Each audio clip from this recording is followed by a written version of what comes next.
Hello and welcome to Roll the Bones. My name is Rob and I'm joined by my wonderful players Dom, Matt and Mike, and I asked them the immortal question, the question on the lips of every urchin, a question in the mind of every philosopher, and in the creation of every god.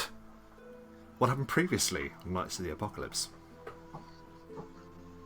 You said our names in reverse to normal. That's very off-putting. I know, I just thought I'd mix it up. How could you? There's no top billing. It should move around. I just fallen into a pattern and I'm trying to work through it. I thought you'd like top billing. I always just assumed Mike was the star, you know? Yes. You're the sidekick. Yeah. I'm the sidekick. I'm like the super pet. Oh. Yeah. Well, the question still stands, gentlemen. You began... We fought a ghost dragon, didn't we? The ghost dragon. Yes, we did. With some difficulty. Mind bullets. Yeah, mainly using mind bullets. You did use mind bullets to great effect. Yes. Runic absolutely shone. For Obsidian and Ansel weren't really able to do a massive amount to the ghost dragon, although we did a bit. We did a little, yeah. I mean, we distracted it. Ansel nearly destroyed countless amounts of souls. Ansel very nearly destroyed a bunch of people, and also definitely would have ended Silaster for 100% good. A little bit of true death. Never anyone. Yeah, I mean, you know. They're already gone. But he decided to heed the warnings of Obsidian at that point and stopped attempting to break the all-powerful artifact. We fought strong. Summoned a bunch of stuff that distracted it a little. Ansel slashed away at it with big claws and did some respectable damage, but Runic, with his mind bullets, His celestial conduit. Yeah, Trans-dimensional powers. tore it apart, man. Did it chunks of damage in a short space of time. But unfortunately used all of his power reserves. He did. Basically, what I had left, I did a bit of healing afterwards. Yeah.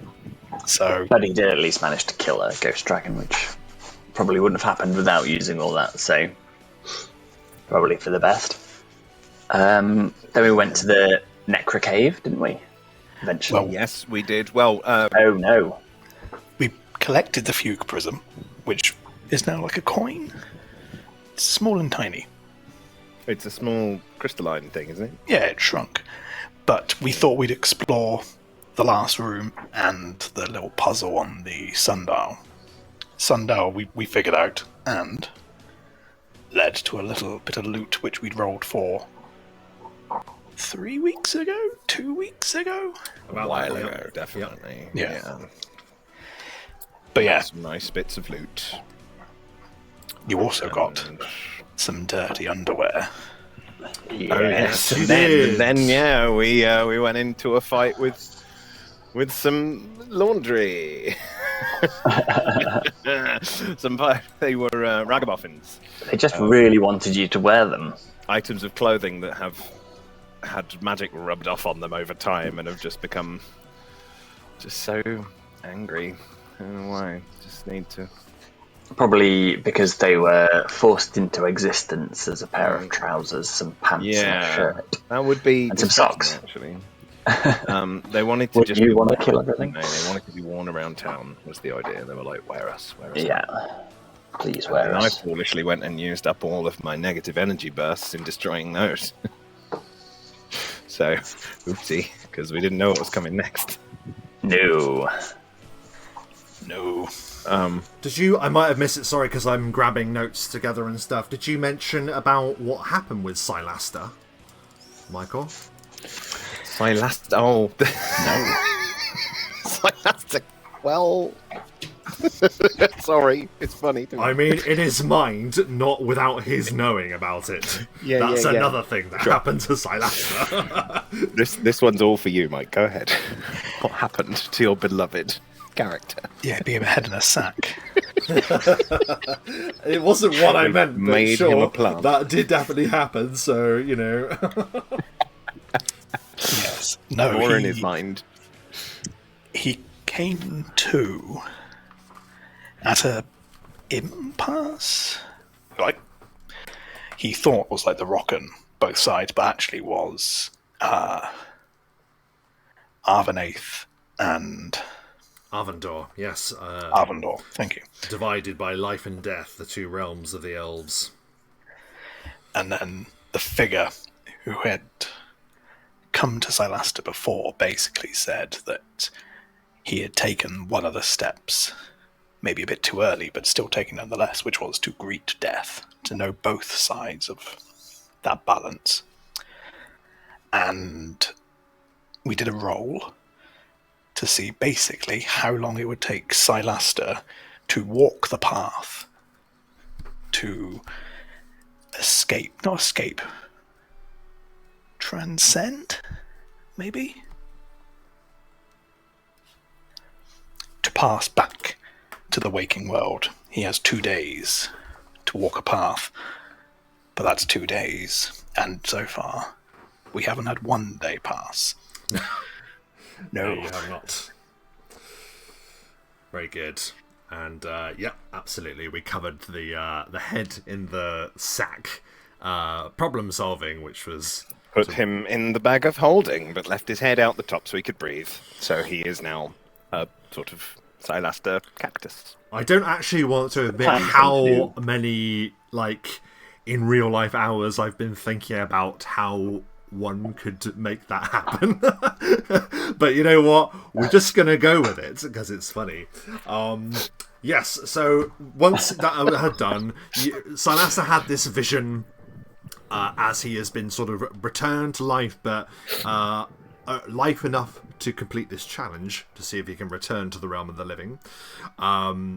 Yes, you fought the Ragamuffins, and then after withdrawing, you then we went briefly back to the graveyard. Cave, Yeah, the Necro Cave. The Necro Cave, which is, I mean, it's probably not going to be the Necro Cave in reality. It's highly impractical because of what's going on. But we went back there thinking that it would be a good place to kind of leave the Fugue Prism in safety, perhaps, or deal with the situation, but then realised that actually it would be foolish to leave it. We have to keep it with us. And we needed to deal with it as quickly as possible. And that would perhaps involve a bit more information. So we wanted to get hold of... We discussed getting hold of Apophis, which involved a sort of mildly convoluted plan where we possess him so that we can just walk out of there as him, rather than sort of physically kidnapping him, which could cause problems. It might be better to just get him to walk out on his own. And then decided we would just rest and do that the following day, get it all done quick. And then we discovered a life lesson, a D&D life lesson, which is never full on tell the DM you have one massive weakness. This is why you don't give your character things that they love, because the DM will set fire to them. My house, we returned to Graves & Co. to discover it was ablaze, and the Watch have stormed the place, almost killed our dear friend, Brigid of Whist. Very sad. He was his legs had been broken and all of that. And Poor guy. yeah, poor guy. And Obsidian's family are missing still. We don't know where they are. They're certainly not upstairs, which is what Ansel spent the entire combat so far doing. I mean, we were all effectively just trying to sort of locate the fam. Famalam, I believe it's... the Famalama Ding Dong. Yes, Famalama we Ding were Dong, trying to do that. And then we encountered the Watch, or the head of the Watch, or at least a higher up in the Watch, in the kitchen, I believe. Yes, That's the Cudgel right. of St Cuthbert has come to the Basically. Graves household. Yes. But we've killed a bunch of them with extreme prejudice. Yeah. And it is with No less extreme than they deserve. that they face you. My goodness, and that's actually brought us right up to it. So that is where we're going to return. The last words that came from this this warrior of the watch, something akin to pawns, Mr. Graves, pawns in this endless war against the apostate filth. And we return there now. Initiative is already rolled. Yeah.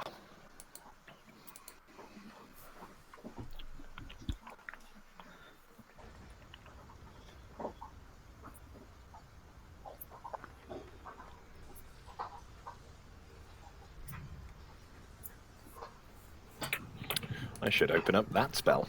It's already on the go. There we go. I was going to say the map wasn't loading.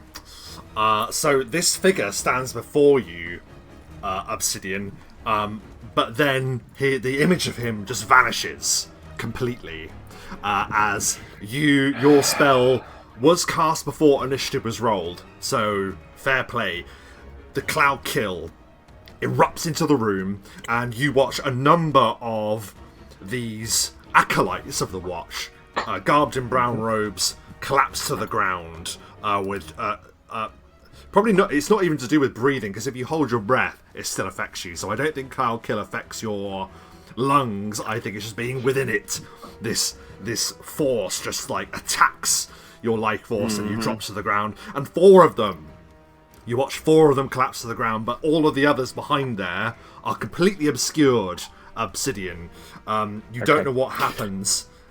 They did take the constitution damage also, though, right? Yes, so the remaining two, I didn't actually... I was trying to find my notes for last session. I think I might have, ripped the page. I don't know where it is. So I just decided, fair's fair. I remembered they failed the save, so I just gave them the max -4 con, I believe it was. Was it -4? Yeah. So I've just given them that. -1. Yeah, Oh, so cool. there we go. So they are severely weakened as well. So that's the last you see, but this watch warrior is in full view of you, Ansel. And he watches with this almost manic smile. Like, he's got quite a young face, this individual. Clean shaven beneath a rather frightening looking helm. And he just says, "Predictable." And he raises a hand and casts a spell of his own. And then he watches you smiling, Ansel.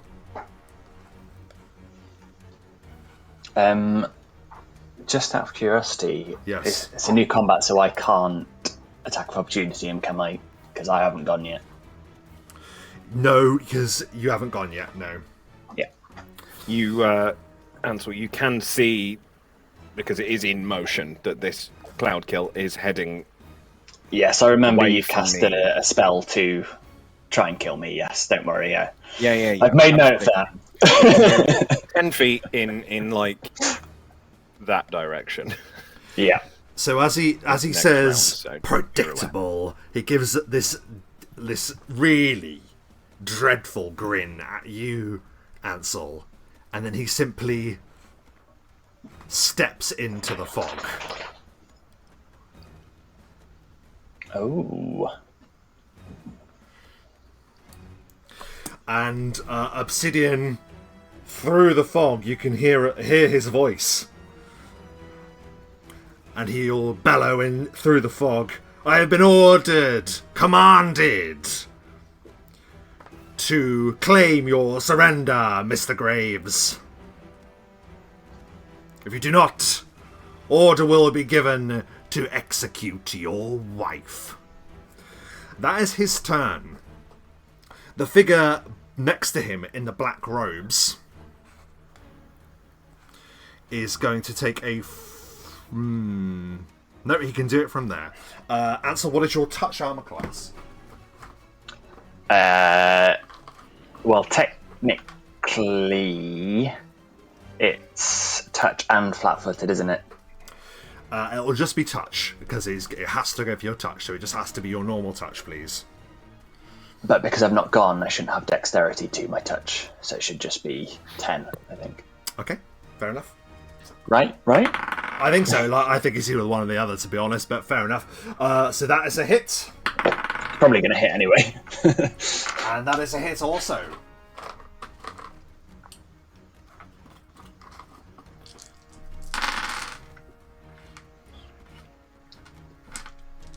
$15 points of fire damage for the first.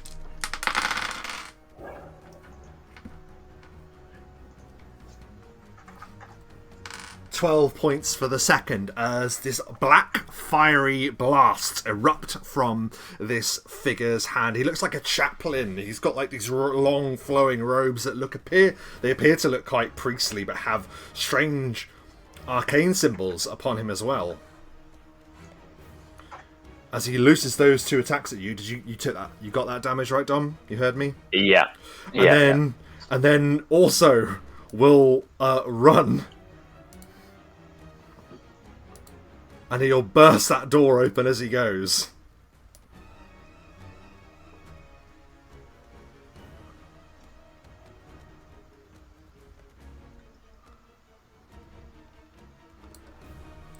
That's his turn. Ansel used to black fiery blasts.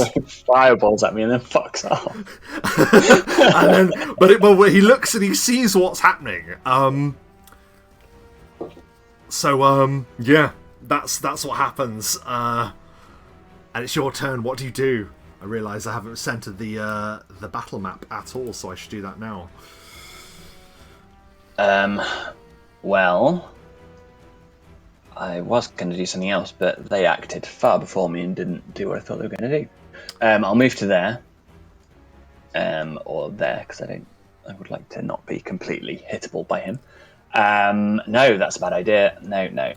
I don't know how far that thing can move, to be honest with you, so I don't know. I don't actually know. I've intentionally not looked the spell up, other than before to get... I just realised I moved further in the way, which is not a smart move. So I'll move back there, and then I will... I'll convince the Staff of Healing to grant me lesser restoration. Okay. Because I have suffered con and strength damage, and I've also just taken quite a nasty hit. So I think that's the best way to heal me in the same way. Yeah, sure. As also make me a bit better. So I don't remember what the spell... the use magic device check is for that. So lesser restoration is a second level spell, which would be a check of 22, and my use magic device bonus is 17, and I can take 10 on it, so I can do that automatically. Okay, fantastic.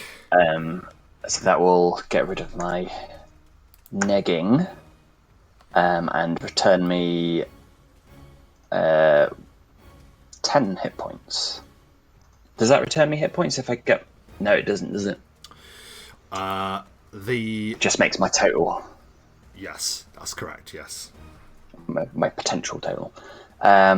Can I do a potion as well, or would that be too much? You've moved, you've done that which is your action, so yeah, you can do a potion. Great, I'll do a Cure Mod Wounds, which is 2d8 plus 10, I believe. Because otherwise I'm gonna die.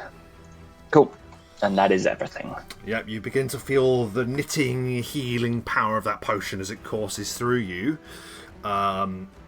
Excellent work. It is these two now. For some reason, my ability to move sideways on the streaming thing doesn't work for some reason. So this is going to be a juggling act, but hopefully we'll make it work. Okay.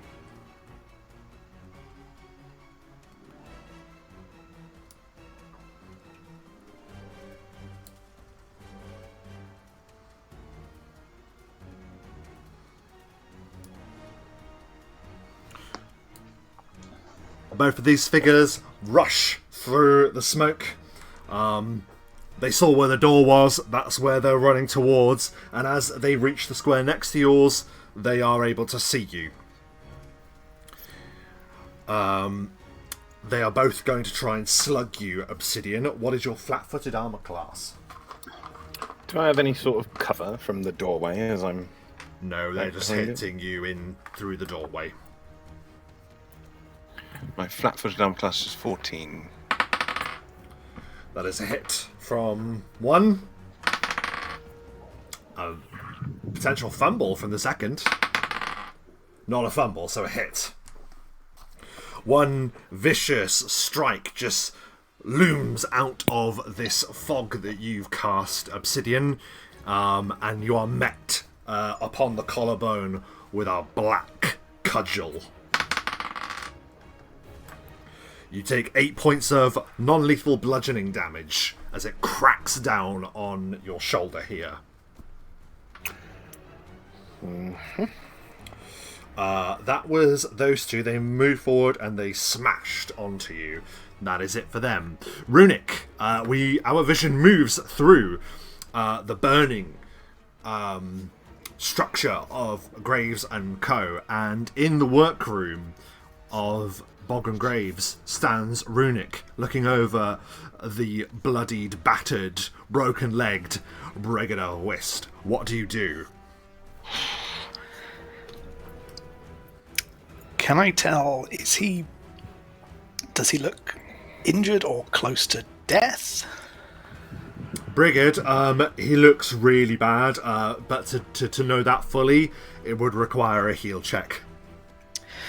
Well, I'll save time, so he goes 1, 2, 3, and then I will feed him a Cure Light. Okay. Yes. Yeah, so roll it up, and I will add that to Brigid of Whist's total. Ooh, 12.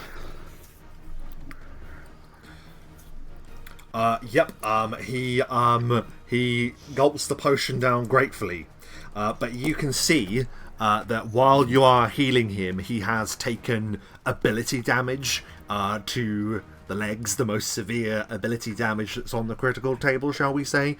So while you're able to heal him, his movement is at a severe penalty, as is dexterity. But he gratefully chugs it down and he says, I don't know who you are, but you showed it just at the right time. I told you before, I'll tell you again, it's the Watch. We need to warn them. Got it. Can you get out of here? Like he tries to stand and collapses and says, how many hours are there in the day? Don't worry about me. And he starts crawling across the stone. As he moves his maximum speed, which is 2 squares.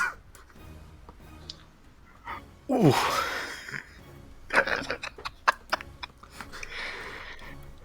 Trailing his legs behind him. Anything else on your turn, Runic? That's all I can do. Perfect. So that is your turn. Can you all give me... Yeah, all of you give me a listen check. You would all have the chance to hear it, even if it's remote for some of you because of the fire and the... 16, I think. 13. Yes. 9. You know the sound of your back door, Obsidian. You also know the sound of it being smashed in as it sounds like there are more of them crashing through. Ansel, you got a 9, so you don't actually know, but you do remember seeing last session. I remember pointing out you looked out of the window and you could see more acolytes rushing around. So while you don't hear them break in, you know someone's outside at the very least. But yeah, that door gets belted in.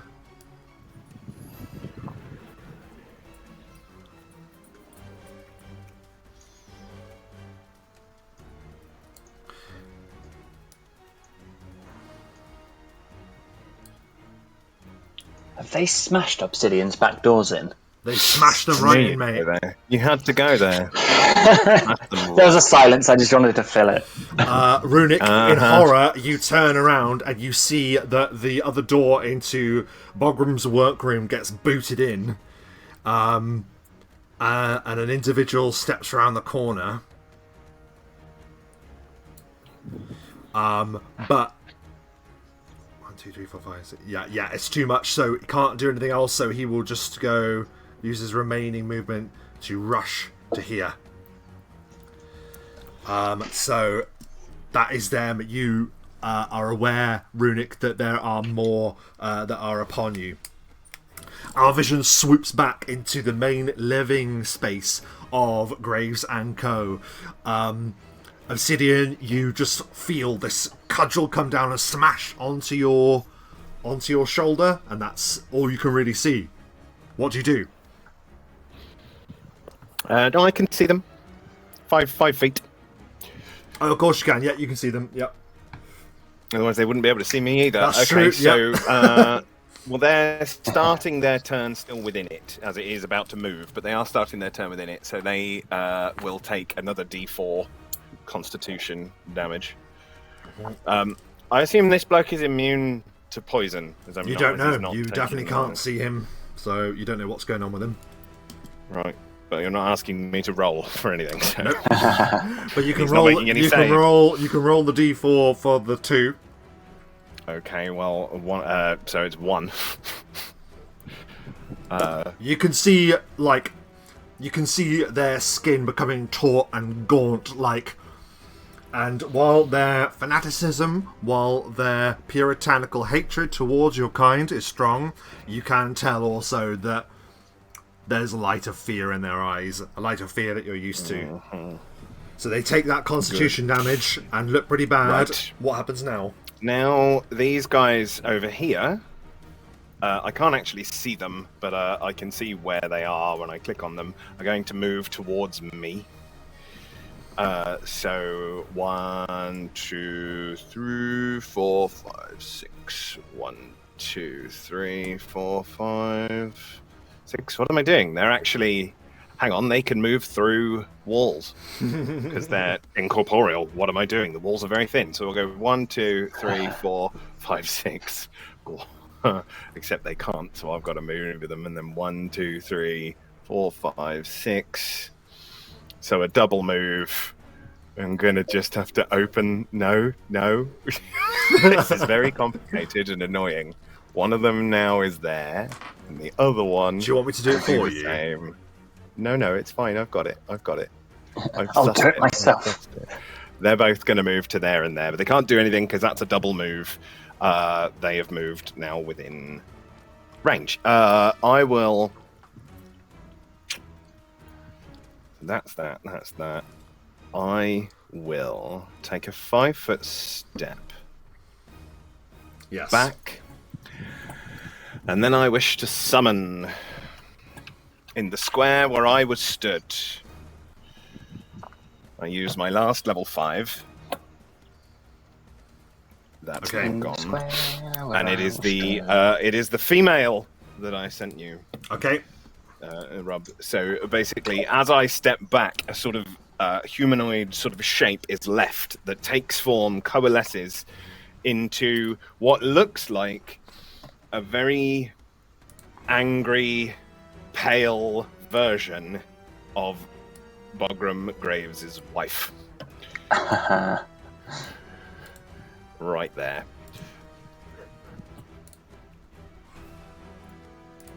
You should have control. Super, she is. Yeah, this strange form, a macabre mirroring of your beloved appears before you.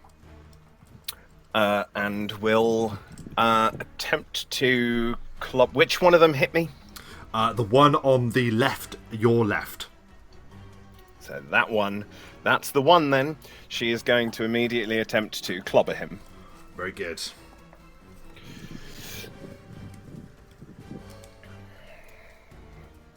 '21 armor class. Yeah, that's an easy hit against them.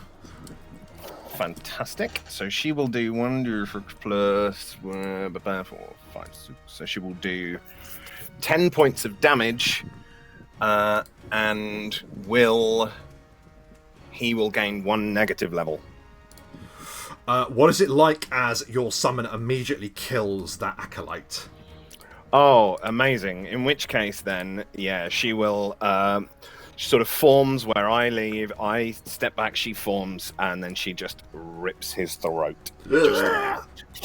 Just across the throat. And there's a blood splatter on the wall, and then she just looks at the other one.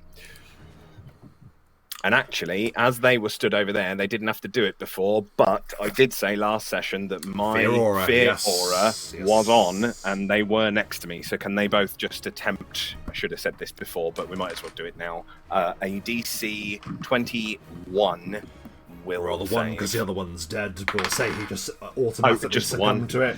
DC what, sorry? 21 will save. That is a failure. Not far off, actually, but he failed regardless. Shaken. Shaken, oh dear. So -2 to... Yeah. There we go. Oh my god. Yeah, so... and that is me. Shaken he is by your fear aura, but shaken also is he by his brother... By the vampire form of my wife that looks ripped livid. apart by a vampire. Yeah, I bet she does. It is... I'm so sorry, I moved him already, so that was Brigadier Whist's turn, because now he's entered the initiative, he's last. He uses his movement. In fact, he can use double movement, so that's what he will do. He will use another... to get to the steps there.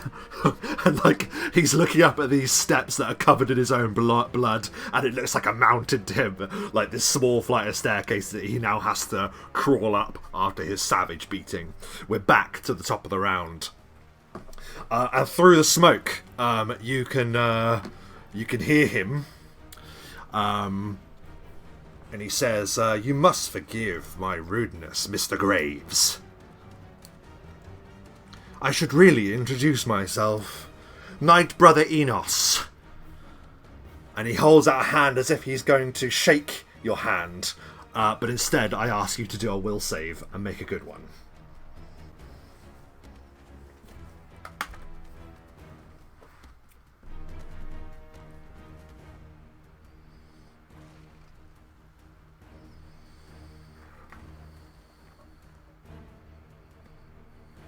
It's shit. That's a 12. That's a 12. I can't believe it. I rolled a 3. Motherfucker. Oh no.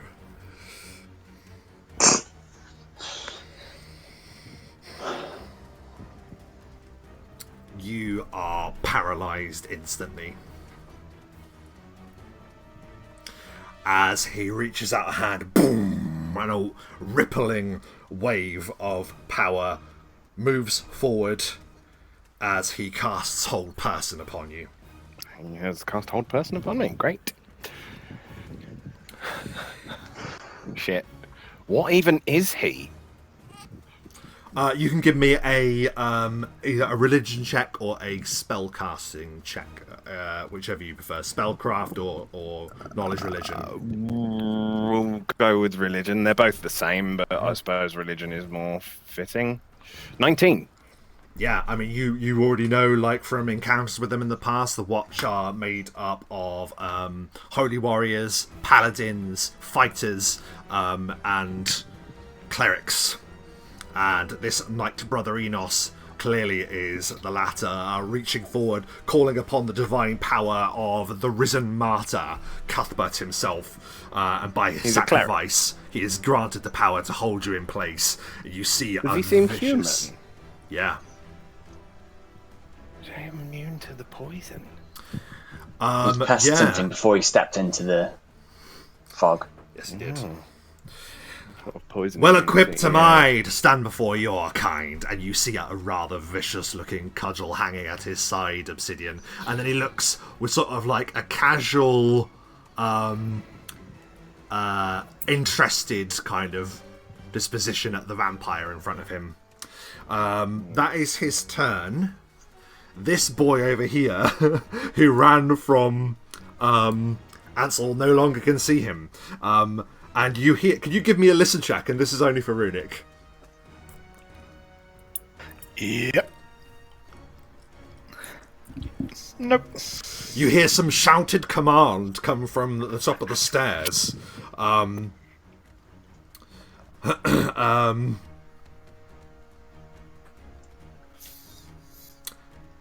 Yeah, that's what you hear. As this guy... Wait. Yes. Near Brigand's Way. Like, No, through the south, door. The north. door up. Yeah, that you don't hear what it is, sadly, because you didn't quite make the listen check, unfortunately. cool.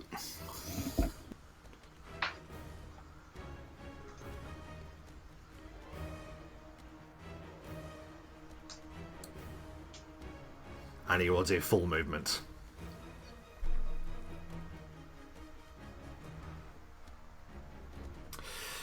Okay, that was his turn. It is now...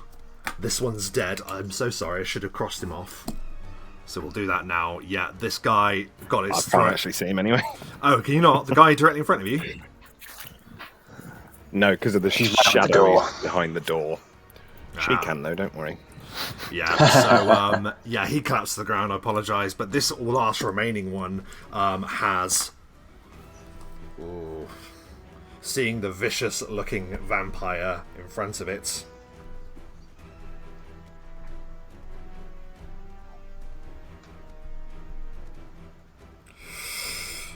I'm just having to bring up what he's doing, because it's important. This is a ranged touch that does not provoke attack of opportunity. Fantastic. You see he reaches into his side, recognising the creature before him, and he is going to go for the Vampire Spawn's Touch Armor class, please.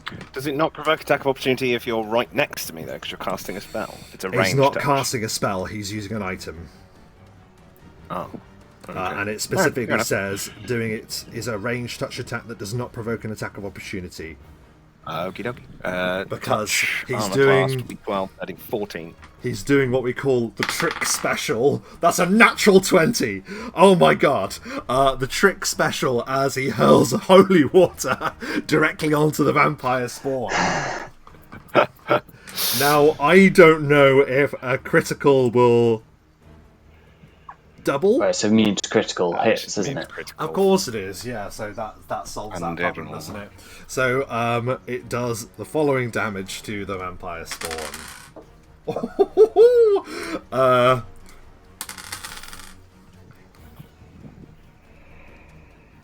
That is 14 points of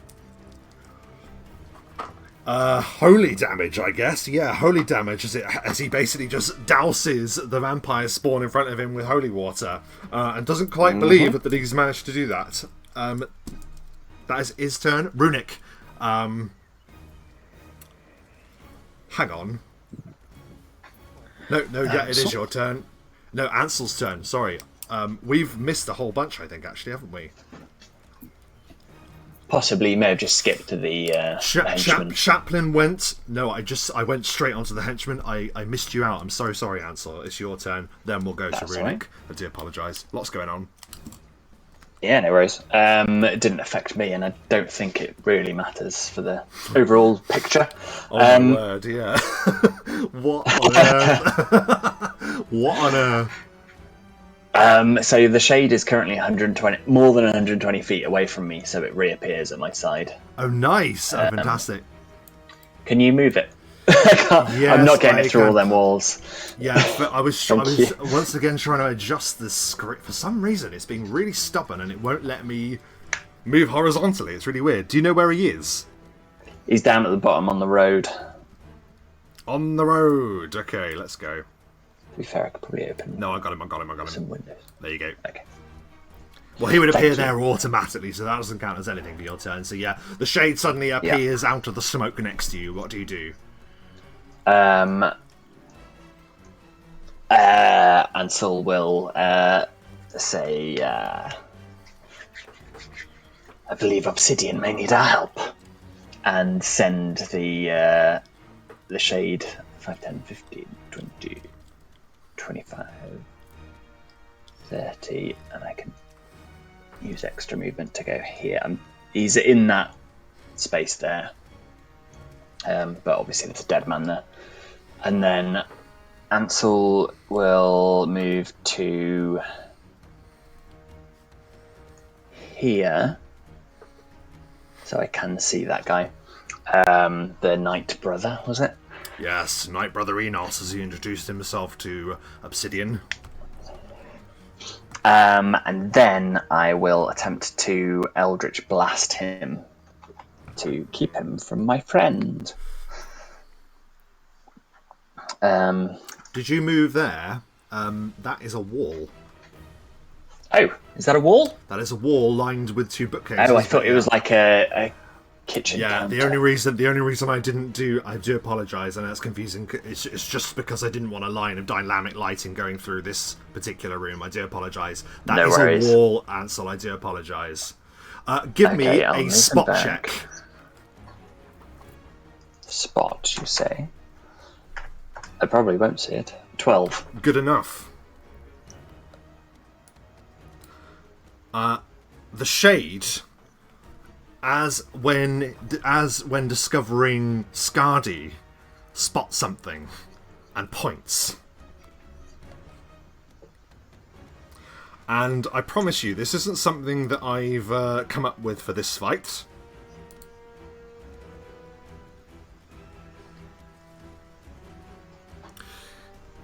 You look around and you see that where the fire is burning away at parts of Graves & Co., there appears to be a doorway. Right. Do you see it? Yes. Well, I suppose I need to investigate that, don't I? I can't not. The shade, I guess, can't go to there, however, because I wouldn't have been able to see that. Oh yeah, of course, the shade would have... He will stay so when he went, near me, I guess. Oh, no. You can still move him as you were, but when he was going, he would have pointed. So you can make him move his movement, don't worry. Cool. That was He just can to stay show there you and that affect that him. option is available to you. Well, I can't do anything else currently, so yeah, I'll investigate a door. I'll go to it and I'll open it. Yeah, you can. So you should be able to click on it, hopefully. Yeah, it's Now- a very long corridor. Yes, and actually, I really further disguise it on the map. There are tiles on it. Sneaky. And there's all sorts of stuff down there that has been there for a little while, but we'll go into that later. So you go over there. What else do you do on your turn?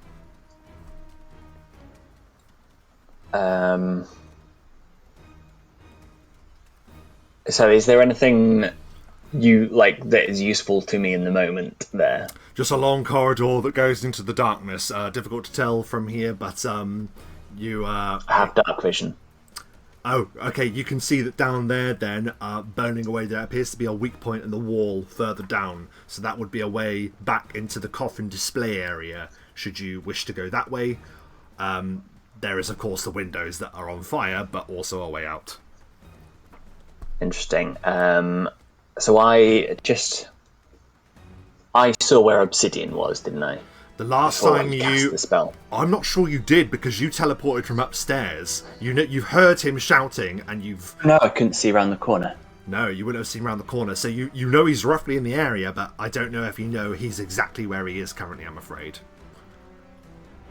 I'm just wondering, because if I knew he was Oh no, you there would and know. You would know, because Knight Brother Enos has been monologuing saying Mr. Graves quite a lot, and you know who Mr. Graves is. Yes. So you do know he's there.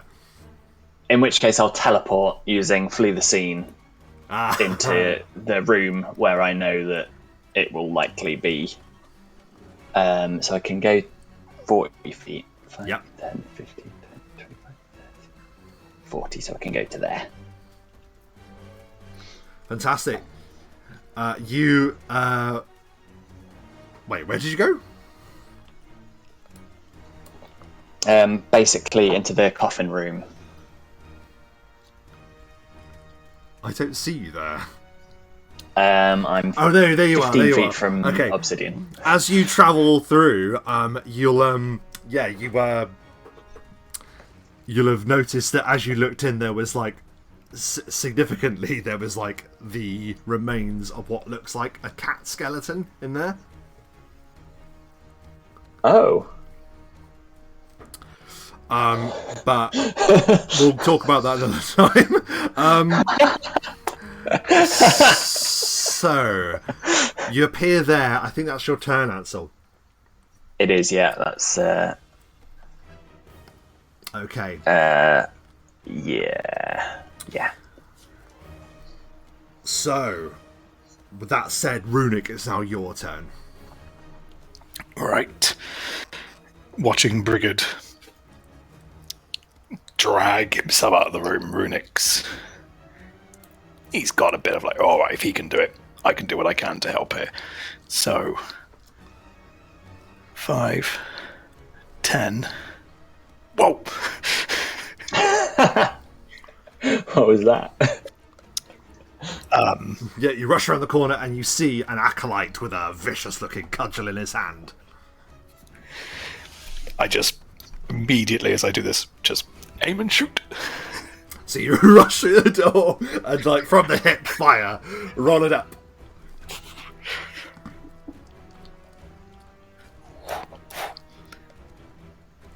$28. Wow! Oh my god! He's good with a crossbow. My god, that is an easy hit. The crossbow bolt thuds into his chest. Roll the damage. 2. Okay, well, we won't celebrate too much then. I was like, that was amazing. 2 damage. Well, can't have them all. You just Got him in the destroyed a ghost dragon the same day, so swings and roundabouts. Anything else on your turn, Runic, as you rush to strike at that acolyte? Nope. Okay. I've moved, I've shot. It is now the acolyte's turn, actually. Not this one, though. We'll come back to him. These two.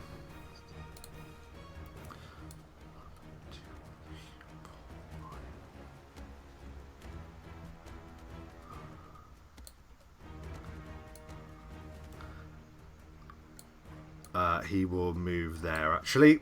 And then 15, 20, 25. This one will enter the room as well.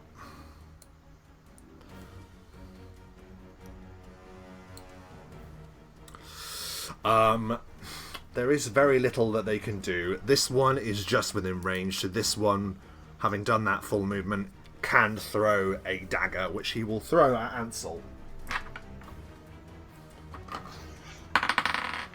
What is your 16. What is it like as a dagger sails towards you, but you parry or dodge it? I think he like appears in the room, and like a second later, the dagger is like flying towards him, like shit, and just like shunts himself out the way. Amazing. That one can't, because that one exceeded his movement, so there we go. And then back up here to these guys, so he will do a 5-foot step. This one, 1, 2, 3, 4. These two close in on you, Runic. The first one brings down a sluggard of a strike. What is your armor class? 22. That is a hit. But that is a hit. My goodness. That is 9 points of bludgeoning damage, non-lethal. Comes crashing down on your shoulder. And that is possibly a critical. For the other one. Oh god. Let's confirm. Not a critical, so a hit. 7 points of non-lethal bludgeoning damage rains down upon you with that strike as well, Runic.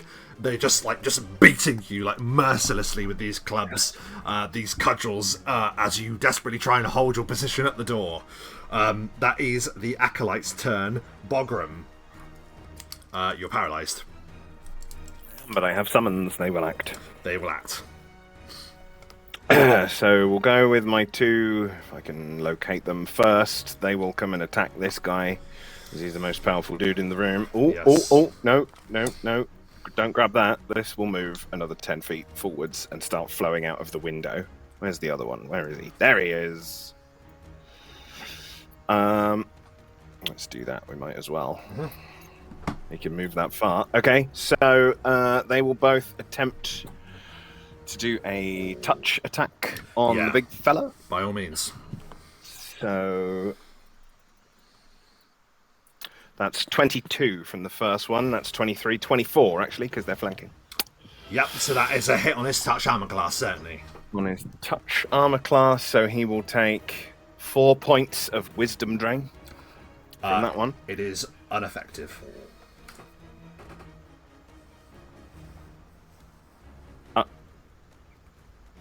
Ineffective. It doesn't work. Oh. Drain. Oh dear. Sorry. Well, the other one might as well not do anything then. Yeah, unfortunately, he is immune to that. Unfortunately. What is the name of that move exactly? Just so I can double check. It's an incorporeal touch that does wisdom drain. As in, from a. It's not a spell or anything. Yeah, he's immune to that. Sorry. It's just an undead effect. Yeah, he isn't touched by it. So you see some magical power rise to meet the touch attack. Does nothing to him. He's got a death ward on. It must be. It's the only thing I can think of that would fucking do that. Right, okay. Well, the other one will probably swing at him and nothing will happen. Otherwise it won't know. And then... right, all I've got then is the vampire. The vampire will turn and stare at this dude. Is this dude still actually even stood there? He is actually still... He is standing. Barely, but he stands. Yes. Okay, good. He's shaken, -2. He's shaken, yes. He is shaken, and it'll be -2 from the shade, so it'll be a -4. Yeah. Okay. Can he please do a will save? He will do his very best. That is... and it is a DC 14, because it's the vampire. So he's -4, actually, because he's shaken from you as well, Obsidian. Yeah, that's shaken from me. Total failure. He totally fails. So he is dominated, and she will say, attack your master. Very good. Because fuck you. Also, actually, can everyone in the room, and I apologise, this actually is... Let me just check the range on it, because I didn't do it before, but I should. The range... It's... all sane creatures within 60 feet. Oh, yes. Okay. Yep. That also includes you, Ansel. I do apologise. What is the save, please, for all to make? Everybody needs to do a DC 16 will save. Brother Enos. Is it a spell or a spell-like ability? It is not.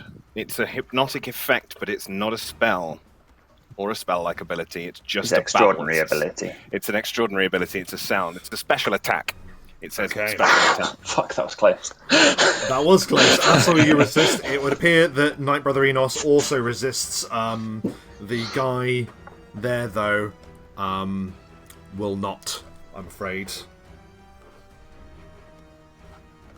The one that's just been dominated. Just been dominated, yeah. Well, it'll make no difference because I'll basically just. He'll just be told to do as he's told. Just the same effect. Okay. Do as you're fucking told. Do as she said. And these guys in here will also, because they're within 60 feet, they'll also have to do it just as a. Oh, of course, yeah, I do apologise. And it'll go through walls, it's just a sound, so. That's a failure, a success, and a success from them. So the one closest to you fails, the other two, sadly, succeed. Cool. So the one that fails then is essentially fascinated. He will stop and stare blankly at me. I would normally be able to make a suggestion at this point, but because I am held, I cannot. So he is just fascinated. Can't act. Very good. These two. That's my turn, because all I've got is my summons. So A valiant defense they enact regardless. Brigade of Whist.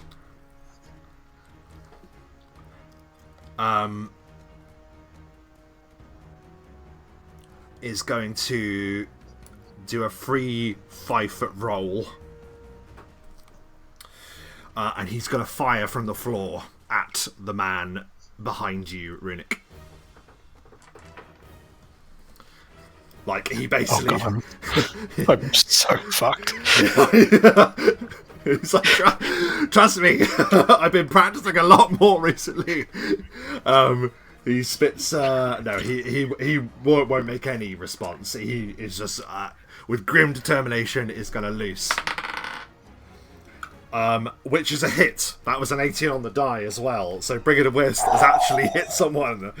The arrow flies over your shoulder, Runic. It doesn't do very much damage, but enough. It glances him in the shoulder for 4 points of damage. He's finally learned how to fire his bow properly. Oh my word, he actually knows. That experience A legend. in the Valley of the Prophet, where he had his own mini adventure, is really doing him favours right now. That was Brigade of Whist. We are back to the top of the round. Knight Brother Enos stands before you, and he will just say, enough. Reaching out his hand once more, he is going to attempt to rebuke your undead obsidian. Okay. How many hit die does the vampire have? Cleric. So the vampire will have 4, then 6, then 8, because of my bonuses to it. Okay, bear with, sorry. I have got his stats here. I've rolled. That is pretty good. We'll see. 8 hit die, did you say? 8, yeah.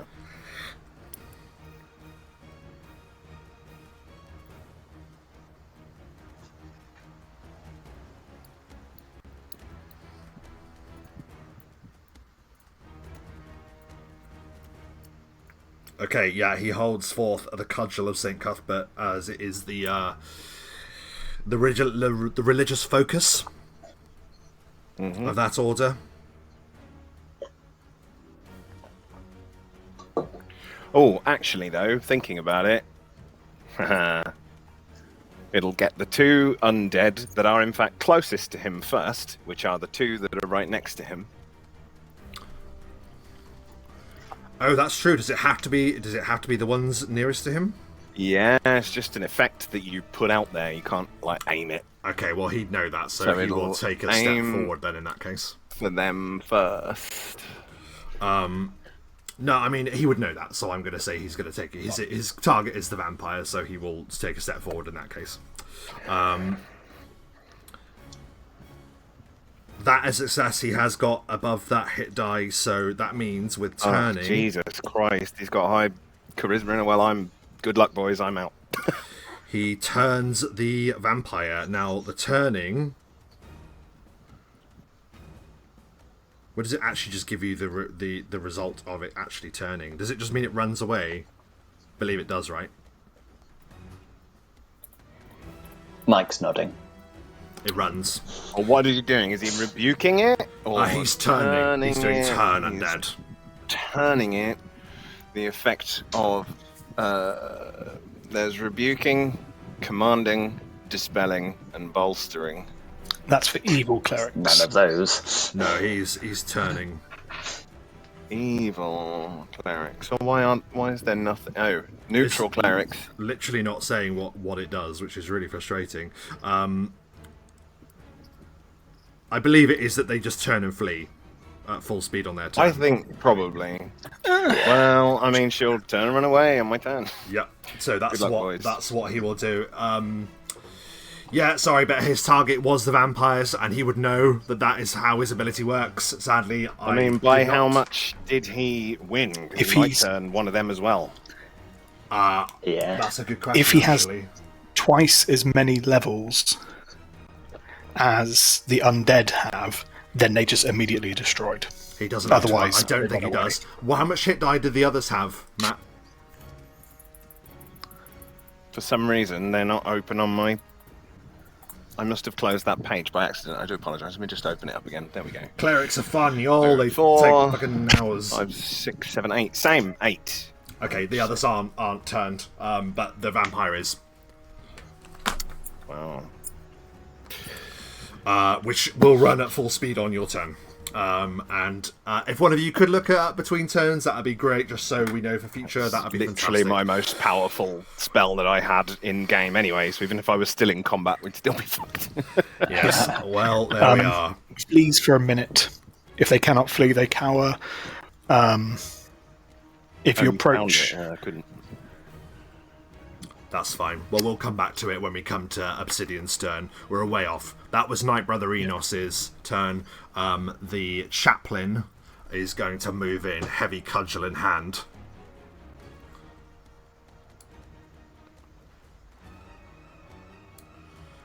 And he's just going to start belting you. And because, Obsidian, you're paralysed, this is going to be It'll be an auto-critical. an auto-critical, I'm afraid. Does he have to roll to hit you still? I think he Nope. doesn't need to, does he? Auto-crit auto-crit. damage. Yeah. does that mean auto table or just auto damage? Well, the thing is, it is assume non-lethal, so we will auto-critical would do the table. Non-lethal. So, but it is non-lethal. So, however it works out, it will have to be. We'll have to translate it into non-lethal to make it make sense. So, Matt, would you mind rolling a D100 for me, please? As the chaplain moves in with the Cudgel of St Cuthbert. D100, please. 40. 40. That is just a critical multiplier, so it's even more critical damage as he runs in and just I'm brings not immune to criticals yet. brings the cudgel down. Maybe run away and try and rescue us later. Hey, hang on. Winning. You have fortitude. Don't you? What? No, not fortitude. But That's fortification. minor fortification. I mean, I do have it, but I don't know that it, because it's just automatic critical. But it's 25%. Like, if you're immune to criticals, you're immune to it. If you're 25% immune to it, you're 25. Yeah, I'm going to say roll a One in d4 four then, Matt. chance. As usual, 1. You don't get the critical. Okay. I get the critical. All right. I would run away, boys.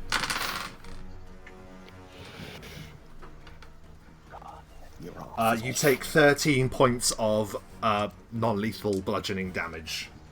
Right to the bonds. Yeah, like just on the side of your neck there. Bam! Even with the multiplier? Yeah, even with it was not a very good roll. Okie I'm just still conscious. That's cool. That was the chaplain's turn. Ansel, it's your turn. Ansel is going to go over to Obsidian. And he just like, because he doesn't really know what's going on with Obsidian. He's not moved since he entered the room. So he's just going to like shake him a little bit and be like, yeah, okay. And then he's going to turn to the others in the room and say, I suppose you think you're pretty clever, don't you? Attacking a defenseless home like this. Setting fire to it, drawing us in, and all the while, or at least that's what they think they do, as Ansel dimension doors both of them into the secret corridor. So the major image that's left behind still shows him monologuing at the watch for a whole turn, literally talking the whole time, just being like, and yet you'll get your comeuppance. Okay, does that mean that you can, I believe you can take someone with you with Dimension Door. That's not my dispute. I can take one person per 3 levels. Does your major image consist of 2 people, so yourself and Obsidian? It says it leaves behind a major image, which can be... I'm not trying to trip you up, Hold I love on. the idea. I think it's amazing. A visual figment that can extend beyond 4 10-foot cubes and 1 10-foot cube per level. So yeah, it can take up all that space. I can actually take the vampire with us if I want. So I probably will. No, wait, I'll maybe leave the vampire. What do you think? Take the vampire, leave the vampire? I don't think it matters. She's done. I'll leave the She's vampire. gonna run away for a minute, no matter what we do. So. It's a distraction from. Yeah, in from that case, us yeah, having left. absolutely, I love it. So yeah, you both just vanish, leaving behind the image of you monologuing at the watch. And yeah, Can you move this because it'll be through yeah, doors I and will. walls and things. So you And then when we get into the corridor, I'll be like, Obsidian, I think it's time for us to leave.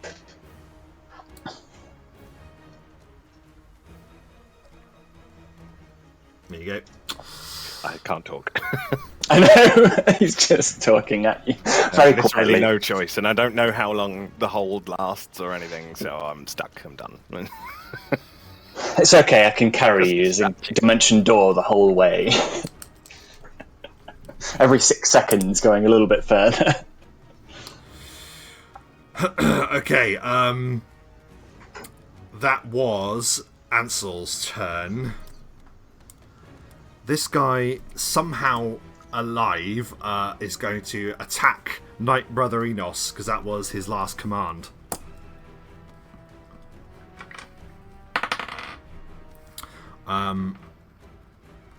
He misses. Knight Brother Enos brings up a vicious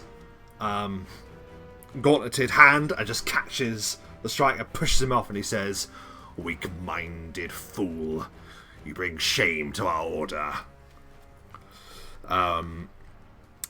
That was his turn. Runic, you are beset. Right. I'm going to take a 5-foot step back. No, I'm not. Yes, I am. And kind of as I'm doing this, I'm mentally communicating to Borin in my pocket. And I say to him, "Sweep the rooms. Let me know what they're doing." But that's just a mental communication to the crystal in my pocket. I don't have the crystal on my character sheet, but that's okay for the moment. Oh, yes. Can I also have sent the shade towards Runic to let him know that we're fucking off? I mean, are you able to tell where? Can you just say to the shade, "Look for him"? Will the shade know? Yeah, where so he the shade is? just responds to my mental commands. I don't actually have to talk to it. Yeah, but where yeah. would it know where to go? Is my question. Oh, no, it would have to look for him. Okay, so yeah, but by all means, it can move up to its speed to start looking for it on your turn. By all means, looking for him. Sorry. Great. Yep. that's sorry a to kind of interrupt, Runic. Yep. That's all right. That's a free action, kind of mentally talking to the Psi Crystal. Mm-hmm. But what I will do is a free load of my crossbow. Mm-hmm. Aim and shoot. Yep. By all means. Yep. So the guy standing in front of you. 27. Yep, that's a hit. My God. Same one. He's got an arrow from Brigade of Whist and then a crossbow bolt from Runic. 6.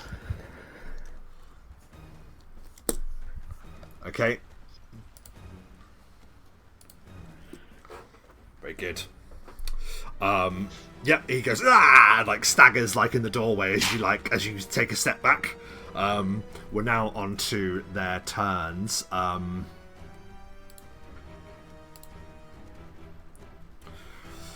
Oh god, I've just zoomed out on this, and for some reason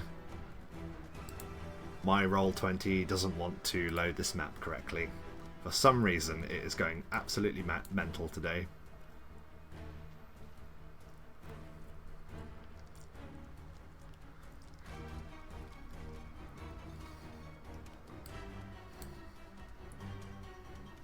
Anyway, that'll have to do. So these guys come in, they burst through. These this one was fascinated. It's fascinated by obsidian, right? Fascinated by the sound of the babbling Alep. Gotcha. Okay, sorry, that's absolutely fine. So he does nothing then in that case. This one. Actually, I should have just done 8 rounds. Hey, well, at least rolls go well sometimes. This one's going to go there.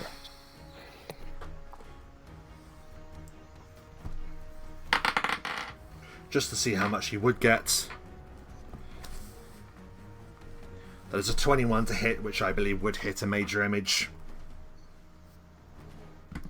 The image is dispelled because it was struck. It wouldn't be dispelled. No, it's No, how major images work. They have to just roll a will save to see if they disbelieve it.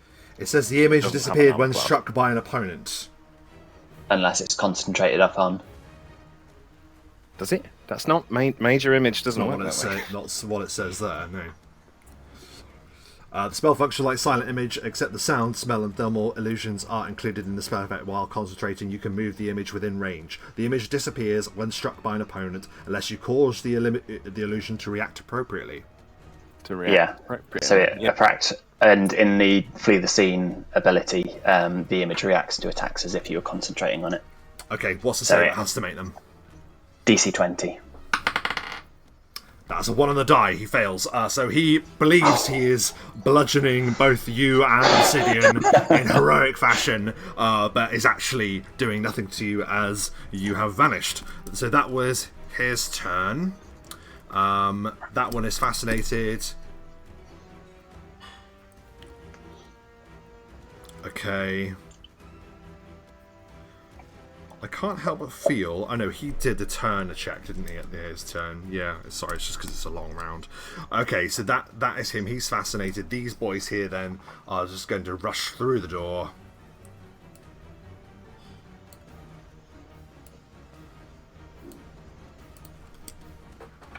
AC for Runic, please. 22. That is a miss. An easy miss. Possibly a critical. That is a critical. Oh, that's not good. That is not good. Do you want to roll a D100 for me, please, Michael? I'd like to point out that we've barely got any criticals on this critical hit table. I know, it's all been against us. 66. Oh my god. Oh no. 65 to 67 is injured. -2 to listen for 1d4 hours. Stunned for 1d6 rounds. Roll a d6 for me, please, Runic. Uh-oh. Oh my god! The crossbow clatters from your hand, Runic, as he belts you around the head with this cudgel. Roll a d4 for me, please. 3. You're -2 to listen for 3 hours. Yeah, you're stunned for 6 rounds.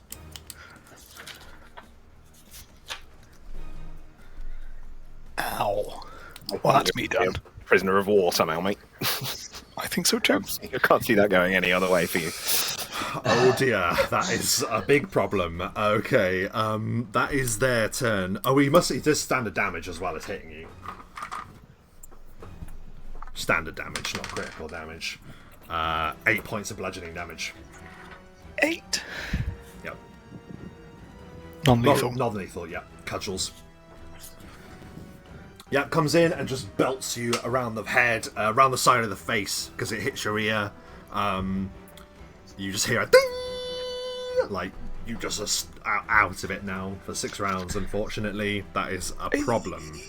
That is a big problem. It is... Their turn is complete. Bogram, you are paralysed, but your summons may act. The vampire runs at full speed. Further out of there, she will... Well, I'm just going to move her off the screen because I will lose sight of her and won't be able to, so she'll just leg it and disappear. I can't see the other one, but the Alep will move through here and I suppose attack that guy since it's not doing anything to him at all.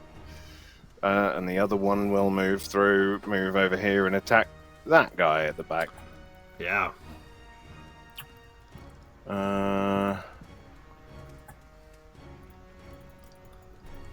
So on the first dude, that's possibly a fumble. I don't know how that's going to work on an incorporeal undead, but well, that's just going to be 17 on his touch. That is a hit, so just a miss. So it's just missing on the other one. That's a 16 on his touch. That is a hit on his touch, I believe. Yes, that's a hit on his touch. So then he will take 3 points of wisdom drain, and that's my turn. Okay. Wisdom drain, mother hell. If it's in any way useful against them, it was going to be useful against a cleric, but he is immune. So they feel slightly less wise for no good reason.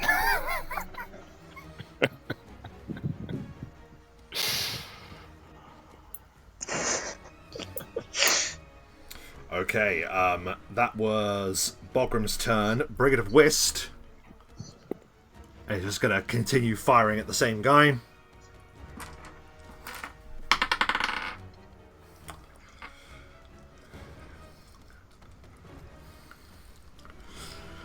I think that is a hit. That is a hit. He's doing alright.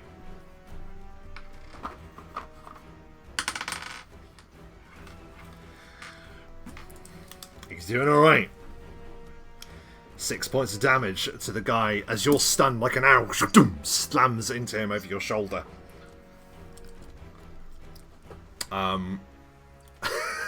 Okay, that was Brigade of Wisdom. We're back to the top of the round. Knight Brother Enos. Save for the Major Image, please. Again. DC will 20. Will 20.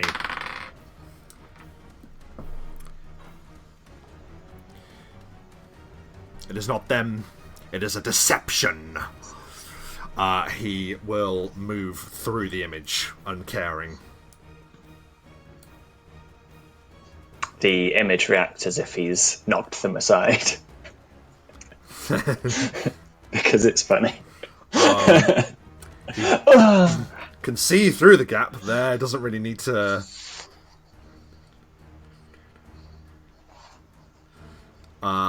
There's a gap? Where Yes. is this gap?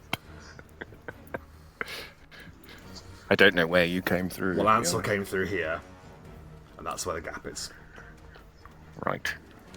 So, Well, Ansel would have 1, 2, teleported, 3, he wouldn't have necessarily gone through the gap. Oh, okay.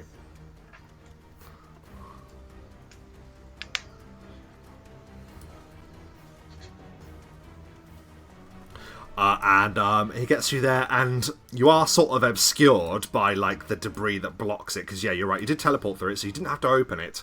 But regardless, he will try and just smash through it to get to you. You will have cover on this. You have +4 to... I know, but he auto-crits you. What happens if there's something in the way? Is he hitting me? Yeah. Do you know? Maybe some of his damage will go towards breaking the wall and the rest of it to me, I guess. Yeah, that's a good what I would idea. do. Yeah. But I don't Yeah. think it's a written rule. But Yeah, that makes sense. Yep. So he's gonna just smash the cudgel still- through the. I'll still do the 25%. Yeah. It's gonna do it, and we'll still do the D100 if you like. Yes, please. 63. Well, I think that's gonna be irrelevant. That is but whatever. apply. That's a roll. Roll again, please. If no shield, that would have been a shield thing, but you don't have a shield, and it says in the table roll again. So please roll again. 56, which I think is a multiplier. Multiplier. Okay. I'll use my other d6. I'm pretty sure I'm very, very unconscious, boys. There's no way of not being at this point.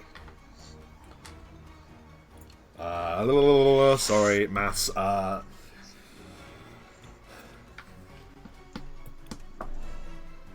Okay, so 4 points of that goes into the wall. The rest of it goes into you, Obsidian. That is 8 points of bludgeoning damage. Yeah, I'm out. The bludgeoning damage just comes raining down as you're dragging Obsidian away, Ansel. This cudgel just smashes through the wall and catches him on the side of the head, and he's just out, collapsing to the ground, into the dust. Oh, good. You cannot hide from the justice of the watch. That's his turn. It is the chaplain's turn, who was attacked by this thing, the Alip. He's going to try and fight it, I think. What is its touch armor class? If it has a touch armor class, I don't even know. Well, is his weapon magical? Yes, he's going to cast a spell at it. He's going to cast a spell at it, which I means don't know that'll if still it'll be provoke. 50. Will it provoke an attack of opportunity? Do they get them? Yeah, it'll. I mean, that's just a standard attack, so it'll get an attack of opportunity. Yeah, then they'll get an attack of opportunity on him as he attempts to cast a spell. 17 on his touch. Yep, that's a hit. He'll just take another 3 points of wisdom drain. Oh god, he's like, "Grrr," like you can see, well, you would see him like just beginning to like just, but that won't actually affect his concentration, I don't think. Okay. So Probably he not, no. will just cast the same spell as he went against Ansel. So the touch armor class Is of there the a one... is there a 50-50 on its touch You tell me. on this? Because well, it's incorporeal, so it's 50-50. Then it must be. if it's Yeah. a Would stat. you? Okay. Yeah. Would you mind doing that for me? Then let's do it publicly. So you Sure. D2. Obviously, 1 is a miss, 2 is a hit. 1 is a miss. Doesn't work. One is a miss. Yep. So he tries to go for like a blast of magic, and it just goes through the beast, and it explodes in the corner of the of your home instead. That's his turn. Man, incorporealness, it's a bitch when it's cast back at you. That is his turn. Ansel, you watch as Obsidian crashes to the ground. Or rather, he is just paralysed in your arms still, so you've still got hold of him. Yeah. He's going to wrap his arms around him, and he says to the Knight Brother, we don't need to hide from the likes of you. The light that shines on us will shine on you too and find you. And he flees a scene again.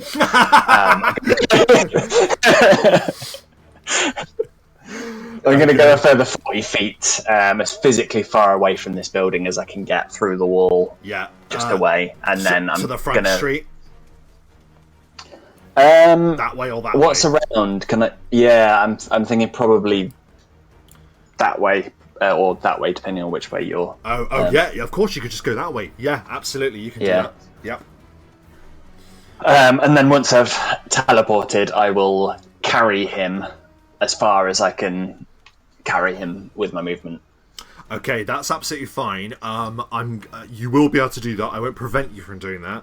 To just to make it so it's a little confirmed in my mind how far you're going to be able to carry him. I'd like you to give me a... Obsidian weighs very little, by the way. That's fine. It's not going to be a hard check. I remember he's slight. So give me a... you're going to give me a DC 12 strength check, please. Oh. 19.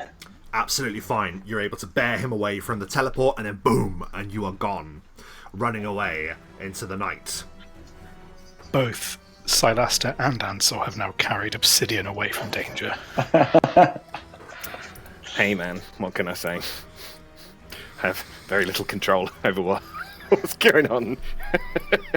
Horrendously bad roll against a whole person, and I was done. That was amazing. Good job from Ansel.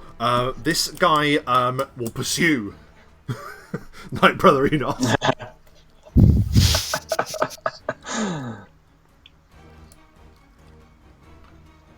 Do bear in mind there's no physical direction that he knows we've gone in, so he would have to... Yeah, he won't know which way... Decide which way to go. No, that's fine, I understand. He only got to see you there because he walked through the room and went, there they are, through the burning... Oh, that I forgot about. Yeah, I mean, the man did describe it like parts of that wall had burned away, hence why... Yeah, you did say that when I went down there. Yeah, that's fine.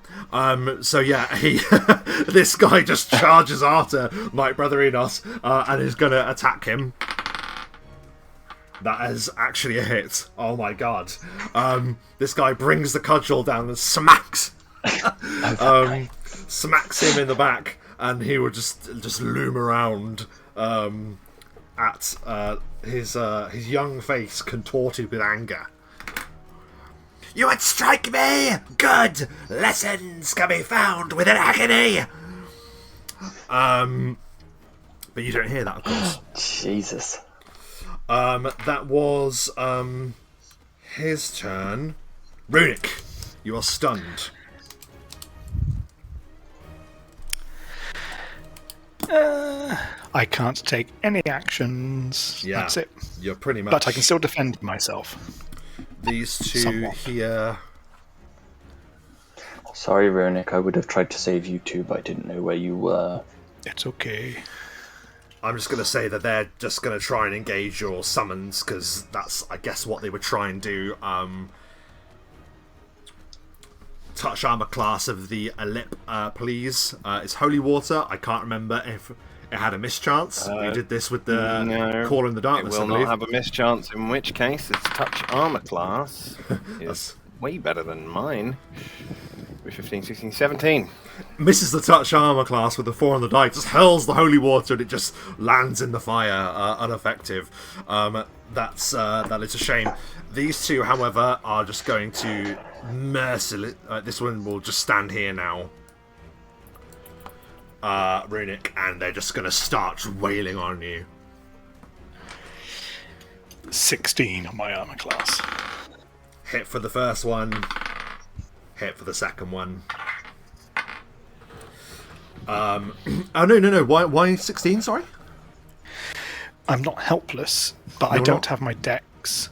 So I lose my dex. Do you lose your take an dex extra when you're minus stunned? 2. I thought it was just a -2. Is that right? Oh my god. And lose your dexterity. Ow, okay. Oh my god. Alright. That is 7 points of bludgeoning damage for the first. 8 points of bludgeoning damage for the second. And with that, Runic goes to... his non-lethal has exceeded his lethal. Runic. And the last thing that you really see, Runic, as you collapse to the ground is just these cudgels raised above you, and then just terrible agony just shooting through your legs as you lose consciousness, as they begin raining blows down upon your shins and your knees. Runic is out of count. The last thing you hear is Brigand of Whisk going, "No! No!" Not even that, I just had hearing damage. And as the strikes land viciously upon you, that is where we are going to take a very short break as the watch descend upon thee. For those of you watching live, I see we've got a few people in the audience. Thank you ever so much for dropping by. Redium, always great to see you. Razzlemeyer, thanks for dropping by. If you're here, give us a like, give us a follow, and if you're watching after the fact, give us a like, give us a subscribe, and we will find out what happens next on Knights of the Apocalypse very shortly. Don't go away.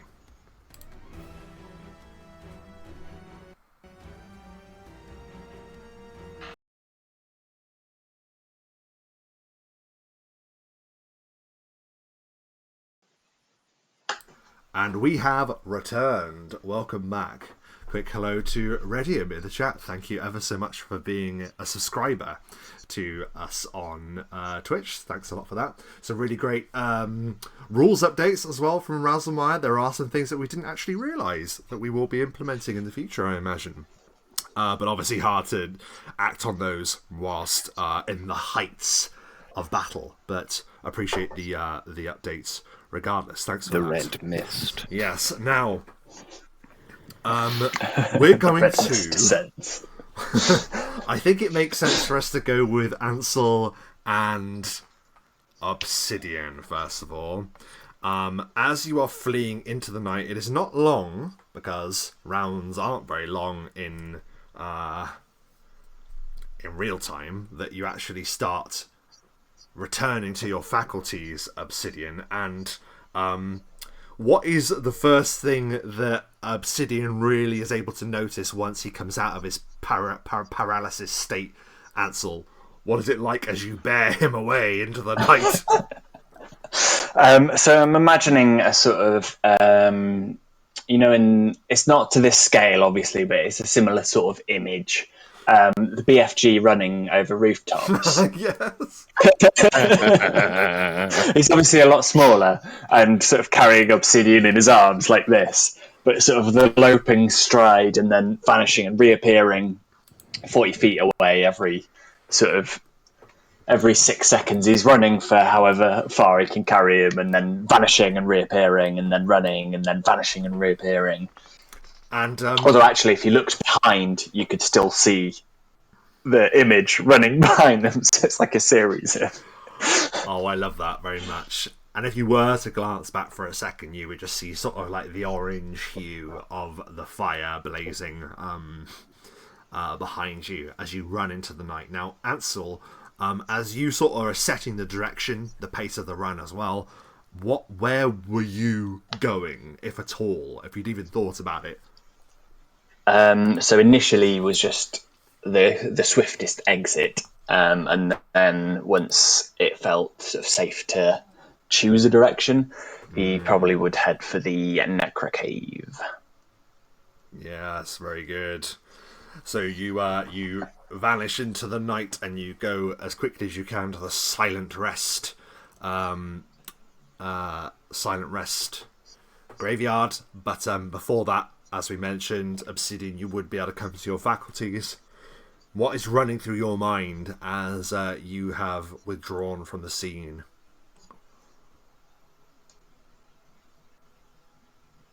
Was that aimed at me? Sorry. Yeah, that's aimed at you as you come back into... I mean, I'm sort of waking, only half yeah. conscious, I imagine, at this point, as I've just sort of... Of course, because you're knocked out as well as... I will have... Yeah, I was knocked unconscious, so I would be... If anything, I'd be on 0 hit points if I've gained consciousness again, and that would be like he's in a haze, and I think all you would hear from him is, no, we have to go back. Like, we have to go back. Just absolute desperation. In that he didn't find his family and that he just wants to kill them all. So hearing that, Ansel would probably, as he's moving, sort of mutter, we will, don't worry, we will.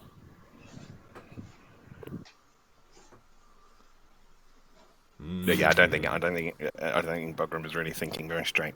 No. We will then move to the Necro Cave. Then, in that regard, in that case, let's see.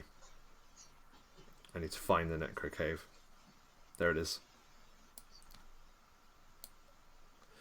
So yeah, you're able to push the door open from where you had barred it shut before. Forgive the figures there that aren't actually there. But we'll put them in the corner. It's not on my screen, at least. Yet. Does everyone else see the Necro Cave? I've got it. Huh. Yep. That is strange. Perhaps a refresh? I shall refresh. So yeah, what will be your first? Yeah. Oh, we've got Dom. Yeah, it's still the Graves house. Let me fully refresh. Oh no, I know what. No, I know why. Do you remember you split up last session? He was on upstairs, wasn't he? Yeah. Yes. Yeah. That's why you got us. I'm gonna have to somehow relink you to the player thing. I don't know how we do that. Yeah, you just drag the onto title. the thing. Got cancel. him. Yeah. There we go. Oh, that is clever. Hey. Sorry about that, mate. So yep, you're now there at the Necro Cave. Push the door aside from where you jarred it shut to make it look like it had never been broken in the first place, and tumble down the stairs into the blissful cool away from the heat of your blazing home. But the blazing anger within you remains, Obsidian. I ask you both, what is the plan? What do you do? I mean, I don't think there's much that we can do right now. We'd check on Silaster to see if he's awake. Because we left him here. Yes. No, we didn't. No, we didn't. We took him with I us. thought we left him here. He was in the bag. No, that was how you brought him here, and then I thought we left Put him here, and then No, we made it. you were We gonna bring decided him against it. We decided to Graves bring him and Co. so he would wake up in Graves and Co. So we had him in the bag. So, and I don't know whether we've still got him on us. Who had him? I think Obsidian had him, actually. Yeah, So he's it would have made probably more sense for one of us. strapped to me in a had him. bag. He's probably still, with me. Can you give me a?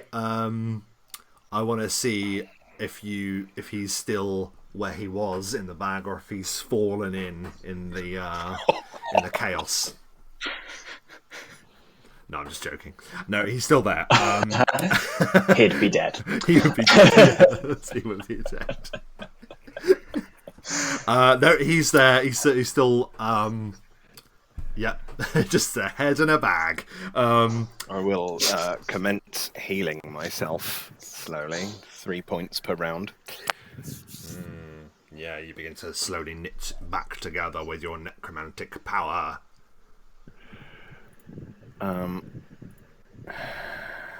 have very little power left,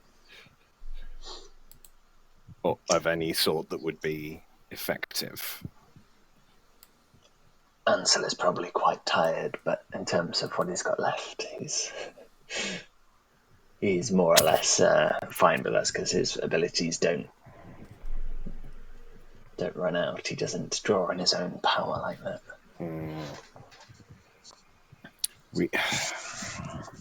I don't know what to do.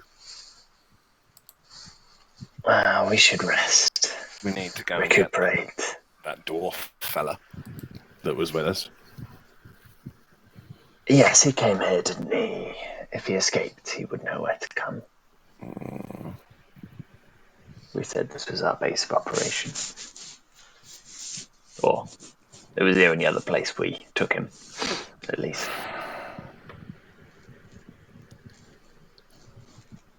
I don't know what to do. I don't think you're in any fit state to do anything at the moment, Obsidian. I can, over the rest of the evening, get myself back up to full hit points. But I'm still not really fit to go on a mission again, like an attack on the watch. Where are they situated? Where is the watch? They were in the city, but I don't think we knew that, actually. I mean, Silaster mentioned he encountered them at the main garrison, but that doesn't mean they're stationed there. Yeah. It could be anywhere. But I would say probably at the Temple of St Cuthbert. Very possibly, yes. I need to know where they're keeping Naya and the kids. Yes.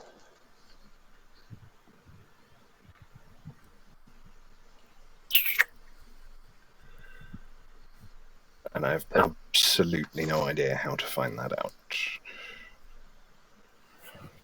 I feel like right now all we can do is rest and prepare. Yes. Can you,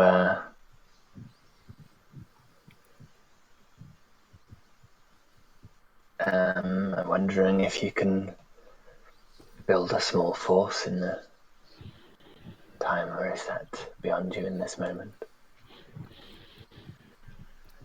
We are in a graveyard after all. We are in a graveyard, that is very true, actually.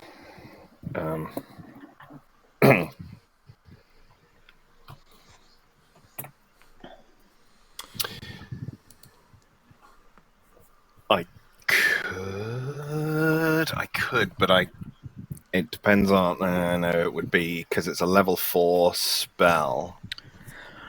What about your robe with all the pictures on it? The robe of bones. The Robe of Bones. I don't remember what the Robe of Bones does, but I think it summons them like a summon. Temporary, yeah. So they're like They act on their own. temporary. Yeah, I so don't think they're permanent summons. I think they are. I just think they act on their own accord, so they'll do whatever. Right, I think. okay. I could be wrong. But I could only summon... I can summon one of each of them. I don't have any level 4 spells. No, I do. I have one level 4 spell left, so I could raise one more skeleton. Currently, I've got 2 skeletons and 1 zombie. I could get one more skeleton, and then the following day, I could get...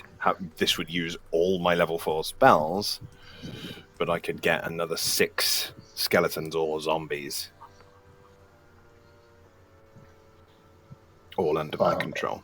It may not be useful to use tomorrow's power, but certainly for tonight, doesn't hurt. Yeah. I mean, I can just shift the top off of one of these tombs. There'll probably be a skeleton in there. That I can cast it on.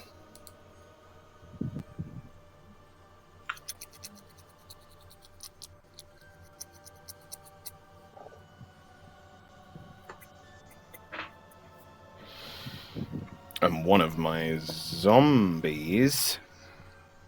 Mm-hmm. The one zombie is the armored palace guard. Yeah. So yeah, I'll just get the 3 that I've got, the zombie and the 2 skeletons, to shift the top off of one of these tombs for me, and then I'll raise a skeleton from inside using Animate Dead, which costs only a piece of spare dice, which I shall take off of my total of Onyx.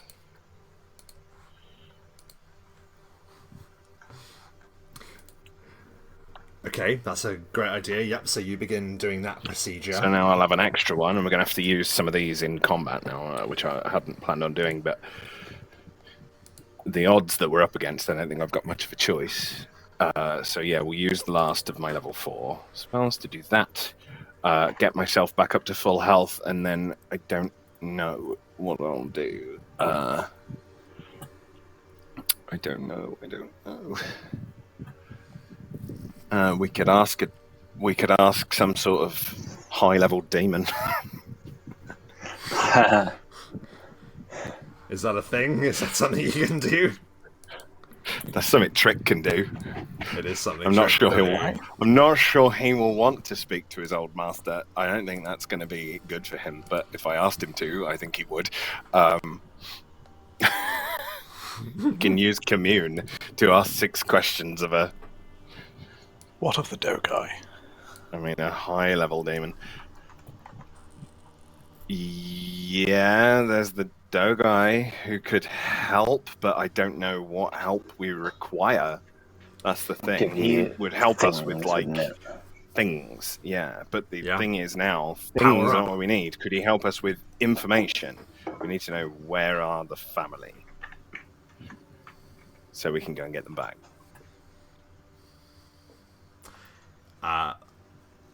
The Dogai is a great thought. I mean, you know, it's a powerful creature. You know, it has knowledge beyond its own place in the world. Yeah. It seems to have access to powerful items as well. That isn't a bad shout, but of course, that's if you want to spend your time now going back and under the city once again into there to speak with the Dogai when goodness knows what's happening. Yeah, but the problem is we don't know what's happening, but we don't know where they are. So I'd love to go and rescue them right now, but not a clue where would be the best way Where to to do go? that. I'm not much for investigation, I'm afraid. I don't think I've got any spells that would help with figuring out where they are. If we could have just nicked one of the bodies of the people that we killed in the house. Well, we could have done, but I didn't know. So No. You could always go back in the morning. there. Yeah, I think they probably will have cleared the bodies by then. and they'll expect us to come back. Or would they? I mean, probably not. I don't know. Maybe. Personally, I think we should, well, should we? I've got a bunch of visionaries route. We could just get really high. Yeah, so am I. Hope for a vision. My instinct, I'm not saying it would be a good thing to do, but my instincts would be to find the Temple of St Cuthbert in the city and raise it to the ground. Raise it to the ground.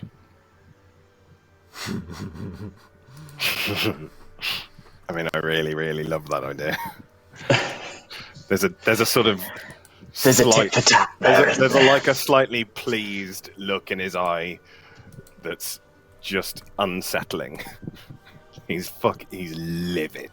He is beyond where he should be, and wants to kill every single member of that church. So, I mean, he's full on down for that. Yeah. And as you see, as the look in Obsidian's eyes is a sort of what did you say exactly?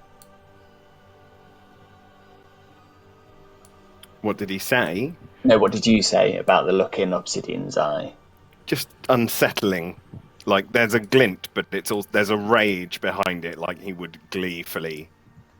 And in Ansel's eyes, you see, at that look, you'd probably see the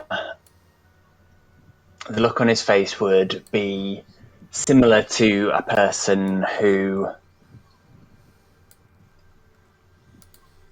is perhaps seeing food or water for the first time in several days, or the look in the eye of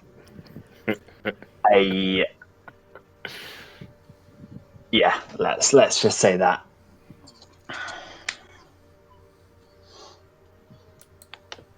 A hunger. There is a hunger.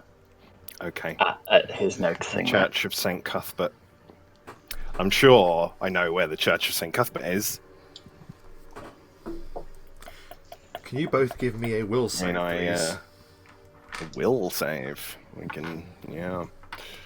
Is this a regular will save or a spell or spell-like ability? Well, where was that before? Where was that before? Spell-like ability, so... 24. Ansel, you legend. Obsidian, you don't feel anything. You're consumed by your anger. You're consumed by your wish to do this. It's a fantastic defense, but you don't really think of anything.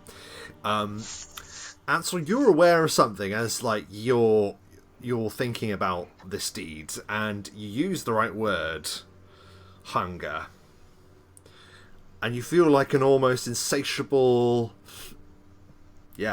appetite. A growing feeling of wanting to savour in this moment. But you don't let it overcome you, but you notice it's there because of that 20 on the die. There was some kind of power that was present for a moment upon the area. Interesting. I guess with that, Ansel would probably, like, the hunger in his eyes snaps out of it, and he returns to his normal unsettling self rather than somebody searching for a fix, as it were. Okay.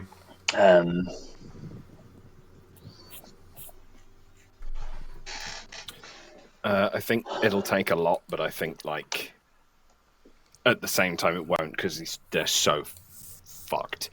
Well, Obsidian is definitely. He's been absolutely savaged, and so we'll rest the night with the thought in his mind of wiping out an entire church.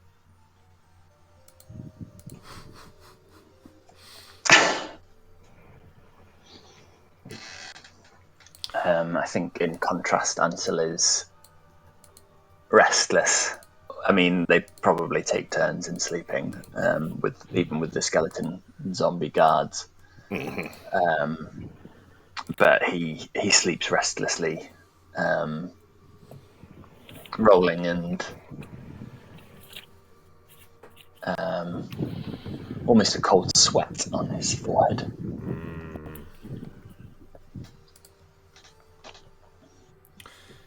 Okay, well, in that case, you both rest. You are in the Necro Cave. No modifications have been to the Necro Cave, so as much as we lovingly refer to it as a secure base, at the moment, it is still just a grave, a crypt. So you don't get a secure rest, you just get your standard rest, in addition to any healing you, of course, have already done. But that is your night. A night of you in the dark, because there's no natural light really other than what you make, dwelling upon the grave injustice, if you pardon the pun, that has been inflicted upon you. Very good. Runic, what is Runic dreaming about? I think you know the answer to that question, Rob. I want you to say what are you dreaming about? Well, seeing he's not had the chance to drink himself in the evening to lessen his mind, he's dreaming of a gate, an expedition, of things coming through the gate, of dying. It's in the fever of battle that you feel something terrible grasping you, dragging you to the ground, and the hordes of darkness are upon you. And you feel pain unlike you've ever felt. Pain that shoots through your legs and through your arms and your rib cage.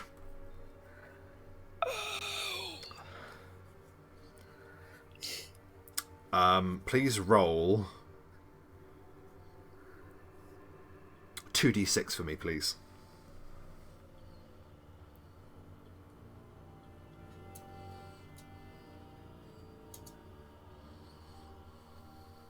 Four. Okay, you have sustained 4 points of dexterity damage. Can you roll another 2d6 for me, please?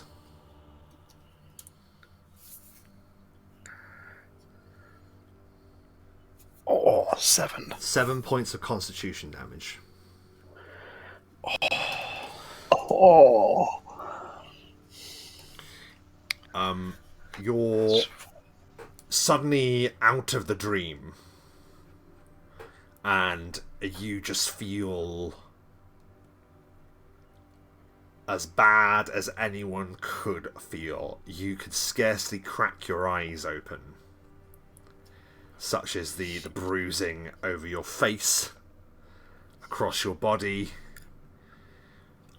The first thing that you look at are the battered, broken remains of your legs.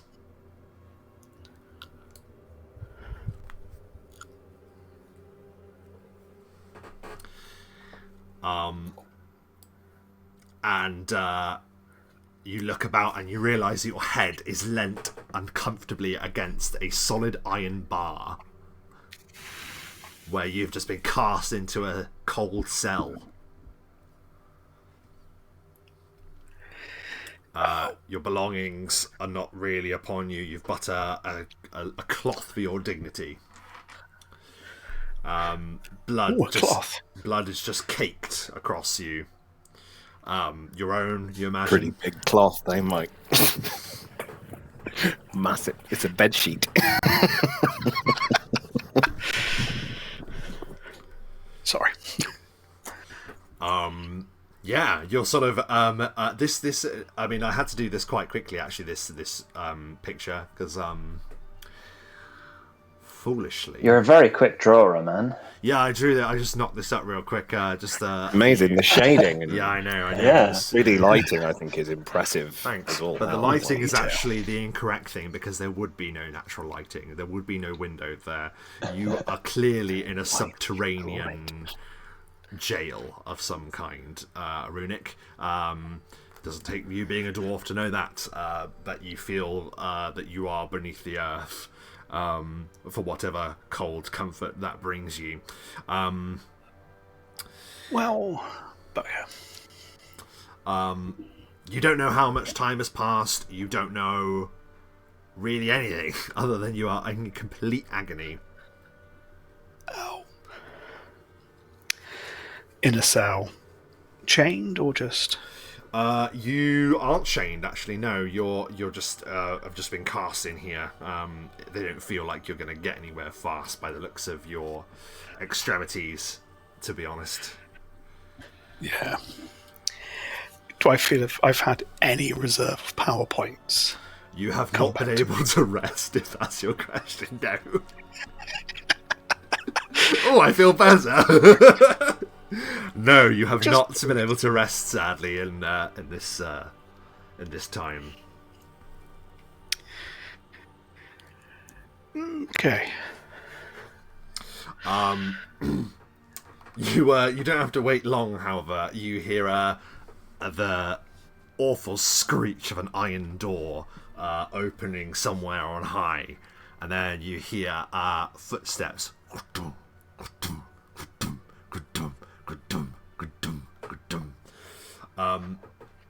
Before you there is a massive figure with what looks like a leather jerkin, but with the arms torn off, revealing like massive bulky arms, a jailer's hood up over a massive squashed broken face, a vicious looking whip rolled up on his belt, and a cudgel at his side. But in his hands there is a pail of water. which he casts over you immediately. It's ice cold. The breath in your lungs leaves you as this water courses over you, and I need you to do a fortitude saving throw for me, please. Please bear with that you've made a constitution loss here. Don't worry. Yeah. The perks of Excel, it's already updated. Uh-huh.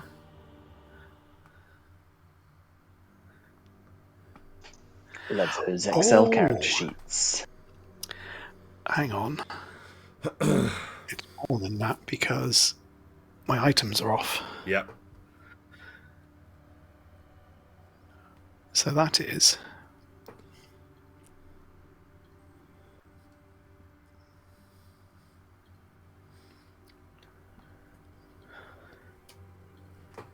$13. It isn't enough. The ice-cold salt water that has been thrown upon you goes into every cut, every bleeding wound that covers your body, and you can't help but give it a cry of pain as that just pours into every part of you. And also ensuring that while the cell is now wet, not a drop of it is drinkable.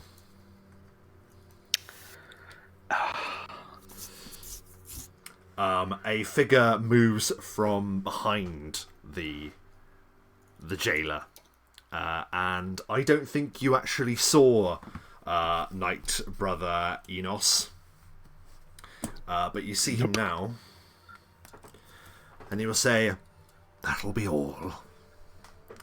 And the jailer sort of like walks away, like his truncheon just ringing off the bars of your cell as he walks down the corridor. You must forgive the rude awakening, but St. Cuthbert teaches that pain does nothing but clarify the mind, to clear all thought. And it is your thoughts that we are looking for today, dwarf.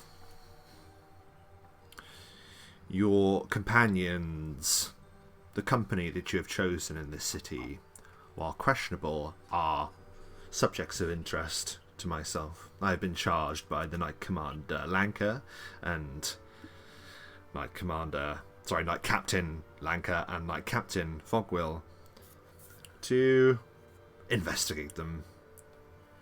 And it seems that they did not want to go quietly, so you would be doing them a favour by telling me everything that you know about them, where they might be hiding, and then perhaps, Cuthbert's leniency will be a gift to you. I see. Well, unless you want to know how they die, there's not much I can tell you. I can tell you how you die if you give me enough time. I can tell you how I die. I die many years from now. Oh yes, well you're right about that, Master Dwarf. You will die many years from now.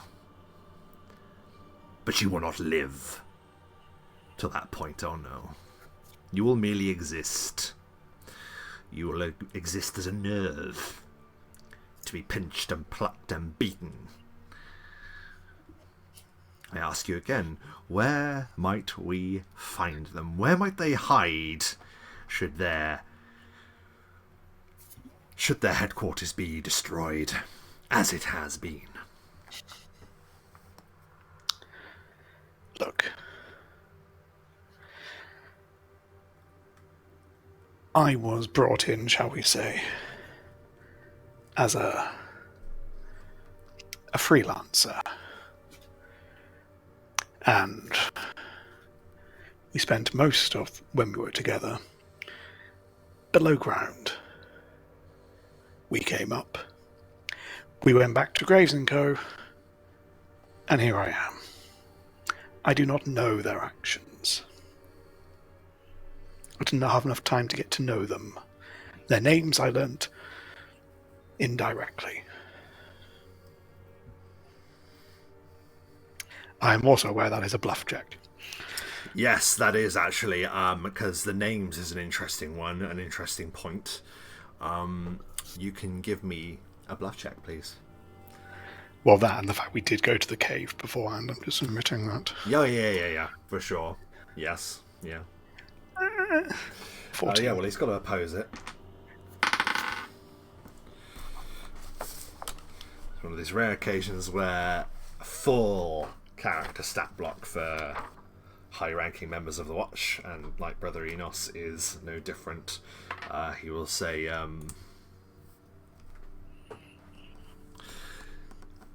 the Book of Cuthbert teaches us that lying is like a disease. A disease that can spread. After one lie is told, another becomes so much more easy to emerge. What are their names? We know, of course, of Mr. Graves, of Graves and Co. But despite our best efforts, little is known about the gangly, tall creature that lurks over his shoulder. Reports, too, of some elf or some ilk. I, in fact, saw this elf in the garrison of the Dragon Guard, but did not have the pleasure of catching his name. And of course yours. Your name is something I would be very interested to know, so perhaps we should start there. I am Knight Brother Enos, and you are? Borin. Love check, please. Lies do spread. Borin. He doesn't look like he believes you, doesn't look like he doesn't believe you, it's sort of just indifferent. Borin. You say that you're a freelance. Who hired you?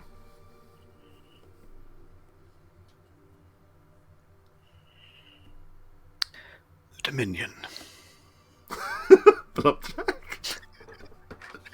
What? 22. The Dominion.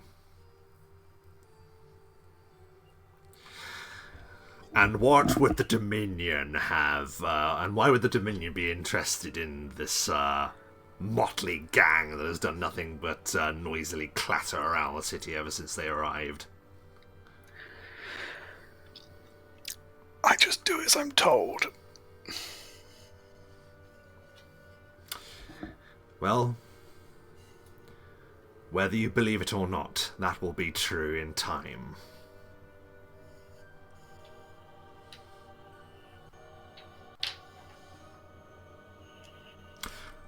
What are their plans? As we understand it, as the First Voice understands it, there have been efforts to infiltrate the castle of Valdenor.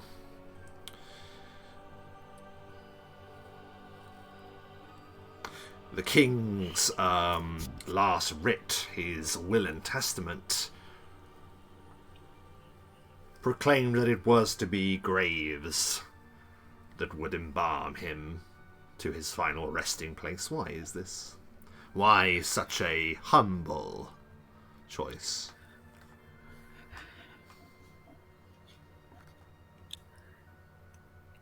I have no idea. Maybe he's just a damn good mortician. Which, to be fair, is completely true, because Runic was never present during any of that. So it doesn't matter what he rolls, he won't be able to gain anything from that. You're like, I have no idea why this is the case. No clue.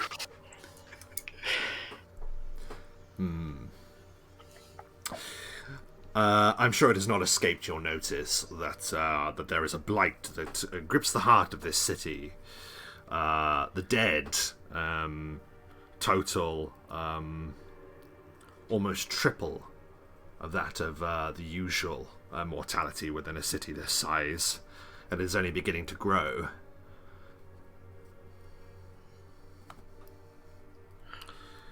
There is a sickness that has gripped the heart of the city. What do you know of this?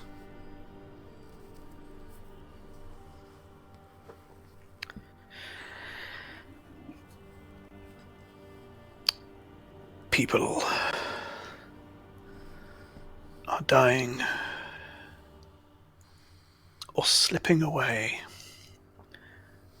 before death can fully take them. I've seen it. Souls heading up. The work of a necromancer, no doubt.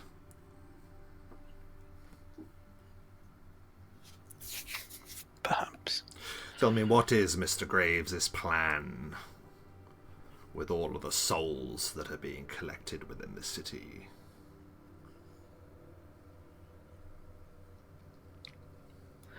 I'm a mind reader, not a miracle worker. What do you think? I've no clue. You operate with him, you know how he works, you have seen many undead risen at his gesture, at his will, at his command. It has not escaped your notice that he wields this power. Why does he do this within the city? I don't know his motives. I don't know why. Maybe he plans to take over the city. Maybe he's just having a midlife crisis. I have no clue. Again, I think that's true, isn't it? Let's be honest, Mike. You expressed Runic's not distaste, but like you were taken aback by the fact that he was controlling the Caller in the Darkness, for example, and Yeah, the abilities he but had. he never pushed. No, you've not knowledge. asked any of this, so you don't actually know any of that either, which which is brilliant. So there's no way of knowing him. Just looking at you, he isn't able to tell if you're lying or not, or if you're telling the truth.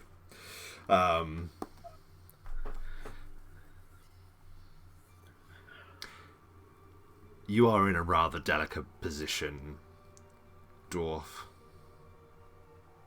You find yourself in the darkness of the dungeons beneath the castle. And we have the authority of the first voice to operate in whatever manner we see fit to bring this dreadful curse to an end. You could help expedite that effort, Master Dwarf, if you would be a little more forthcoming with what you know. So I give you this opportunity to offer anything that the Watch, the Cudgel of St Cuthbert, might find useful in this endeavour. You find yourself getting quite annoyed with this guy. You're how old, sorry? He's like late 50s. This guy's like 23, 24, and he's talking to you like you're fucking nothing. Like there's kind of like a belligerence to him. If that didn't come across already. No, it did. I think Runic's thinking of the work he's done, like with the Core of Whispers and things that Swiftstone's kind of said and briefed him on, and although Runic's not an official member per se, he'd be doing his best to not give anything away. Oh yeah. So he's probably going to try and buy time. Even if he can scavenge one PowerPoint, that's something to work with. So okay, all right. He's just going to shrug his shoulders and say, I can't think in these conditions. I beg your pardon, you can't think in these conditions? Yes, my memory is a little clouded.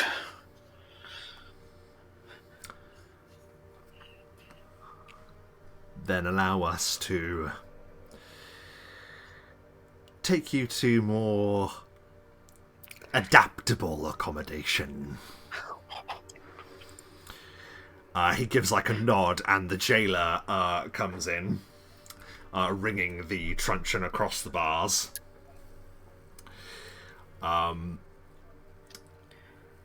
your HP, you'd be on like 1 HP because you were unconscious and you've just come back into consciousness. So you return at 1, I believe.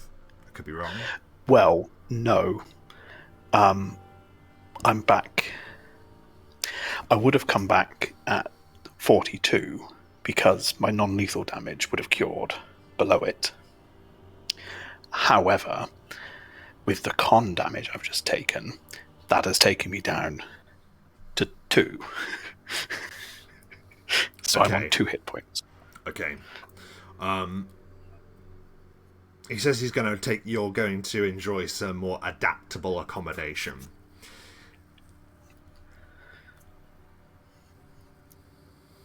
I'm technically on the verge of collapsing again. One more hit, I would be knocked unconscious again. The cudgel sails down and just smashes into your head. I won't need to roll. I'm sorry, I won't. And you just see darkness. Roll for brain damage. Yes, as you are reduced to 0 with non-lethal damage. Once again. The night passes, and a dull grey morning emerges and arrives over the city of Valdenor. A muted feeling. Back in the Necrocave, Obsidian and Ansel, you have had just a normal rest. So you have your level back in HP, in addition to everything else that you've used to heal at this time. If there's any potions you would have taken, by all means roll those totals now. Obsidian, you probably would have been able to just keep doing that, right? Are you able to do that permanently? Yeah? I can do it. Yeah, it's just a standard attack type of deal that I do myself, and it goes up level-wise, so now it's 3 points per round. So it doesn't actually, again, like you said before, rounds they're not actually a long time out of combat. So in a fairly short amount of time of just slowly using this power, he can get back up to full hit points and full spells, and is perfectly fine. Yeah, absolutely. So in that case then, we'll go to Obsidian. You would have spent like a large portion of the evening, or at least a portion of the evening before resting, casting like inflict wounds onto yourself to restore yourself. But you are wounded in another way, Obsidian. What has the night been like for you as you have dwelled in the darkness?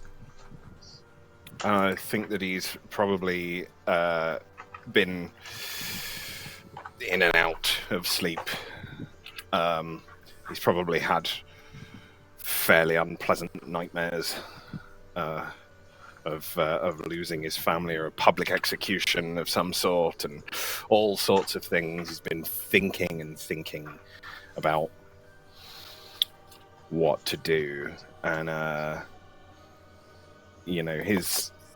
think initially when all this started, when he first set out, he was a fairly nice guy. He always wanted to do the right thing, He was always the one that was like, no, we should always show mercy and always be the good guys. And he's seen some stuff, people who he was supposed to be able to rely on in his mentor that turned out to be a bit sketchy, and there's been some betrayals there, and he's seen just lots of things, and I think he's just been a bit changed by it, and now is at a point where his family, the thing that was keeping him from sort of really upsetting his own morals, have been taken, and so he will. He's formulating ideas as to what the hell to do, and I think that the Church of St Cuthbert is probably a really good place to start. He's going to sit, and he just gets a note thing and just writes out a note that he's ready to leave as and when the situation requires it. Of course. Well, that was your... yeah. Sorry. Yeah, that's right. That's it. He's just ready to go. Okay, Ansel, what's your night been like as you have slowly recuperated a little? Yeah, I've just done two light wound potions as well in the chat there, just to Oh, keep nice you one. abreast of the Yeah, situation. fantastic. Yeah. So, I think conversely, Ansel has had dreams of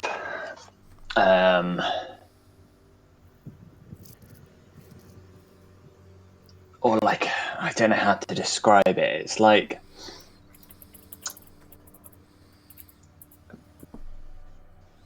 being in a desert and then being offered water. It's like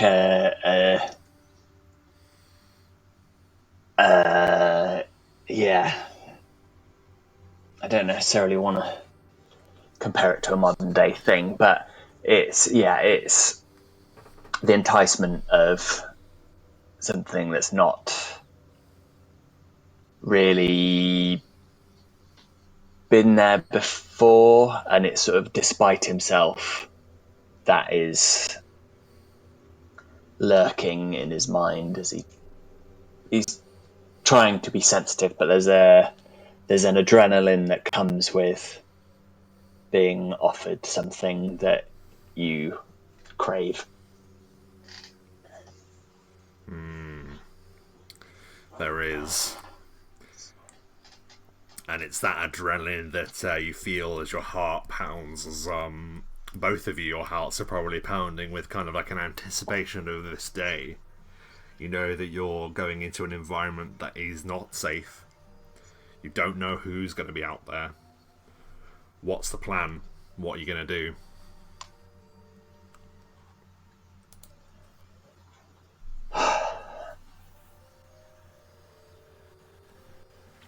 That's a good Church. question.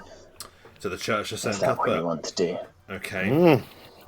Where the Church of St Cuthbert is. I mean, I would imagine I've seen the Church of St Cuthbert.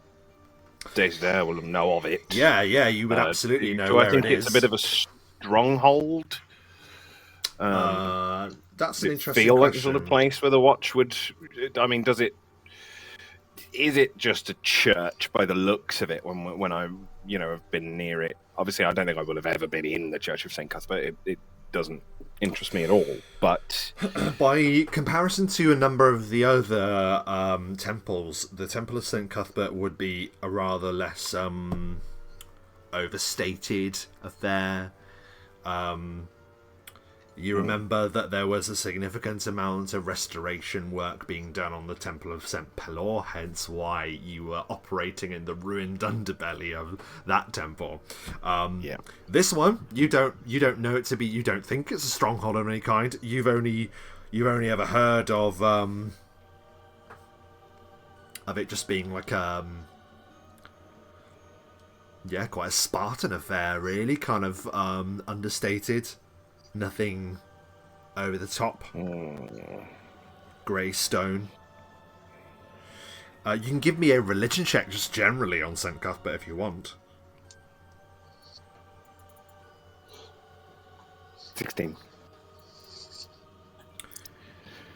You've never heard... I mean, you've obviously encountering the Watch, you know that they are fanatic. They're fundamental. Absolutely. But you know... Emphasis on the mental. You know for a fact, as with many religions, and not to go too topical with it, but there is a spectrum. And you aren't necessarily convinced that just because there's a Temple of St Cuthbert here means that everyone who worships there share the same opinions as the Watch. However, St Cuthbert is about maintaining the law, is about revenge against those that break the law.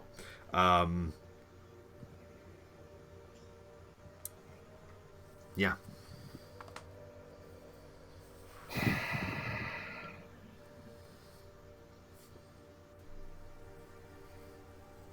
So you want to go to the temple, is that right? What about Swiftstone? He's a good source of information in general, isn't he? Yeah. He is. Especially when it comes to the palace. And do we have any clue as to where we could find him?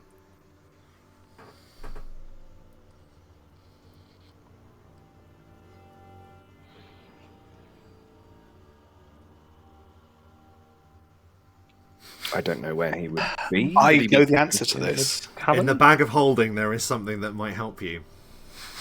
You remember? Oh, we have a gave you message call thing, already? don't we? Yes, you do. Oh, did he give us a You have a sending stone, of which he has the sending other. stone? That's the... Yeah. Okay. Oh well, I mean, obviously, if we knew, if we knew we had that, that would have been something I would have definitely considered anyway. So we'll use that. Yeah, by all means.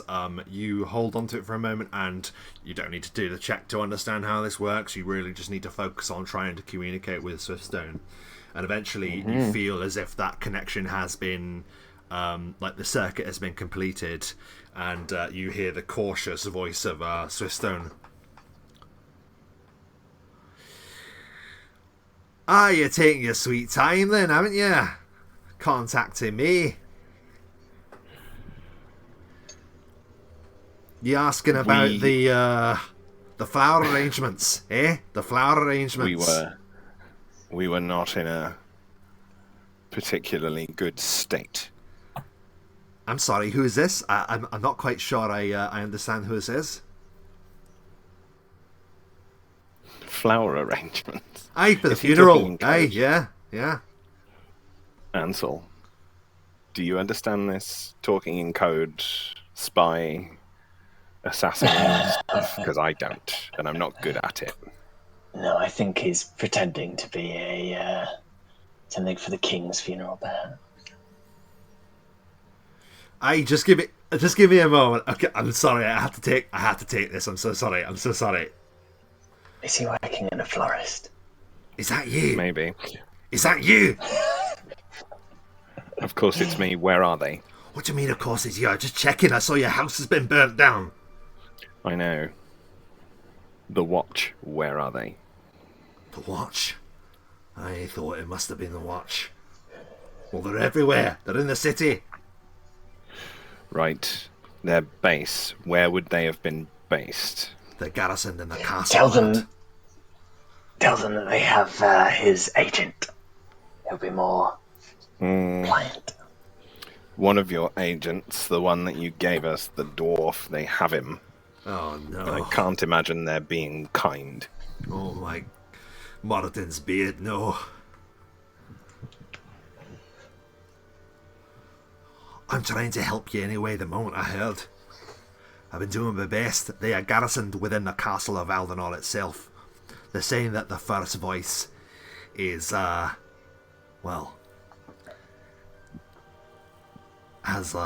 sought for you personally, but he's not making it public the reason why. Just that you're criminals that need to be brought in.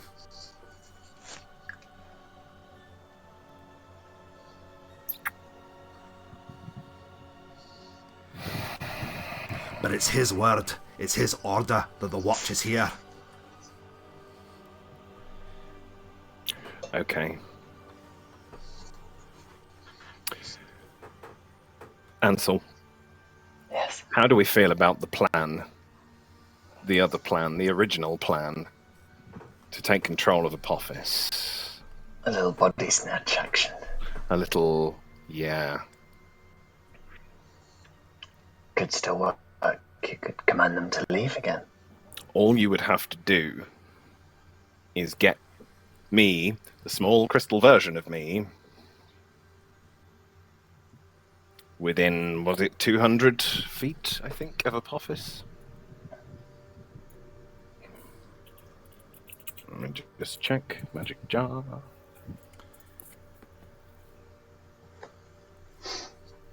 Perhaps I can arrange an audience. It is So to 200 speak. feet. The difficulty is they're searching for us. They are on his order. All I've got to do is dictate his orders.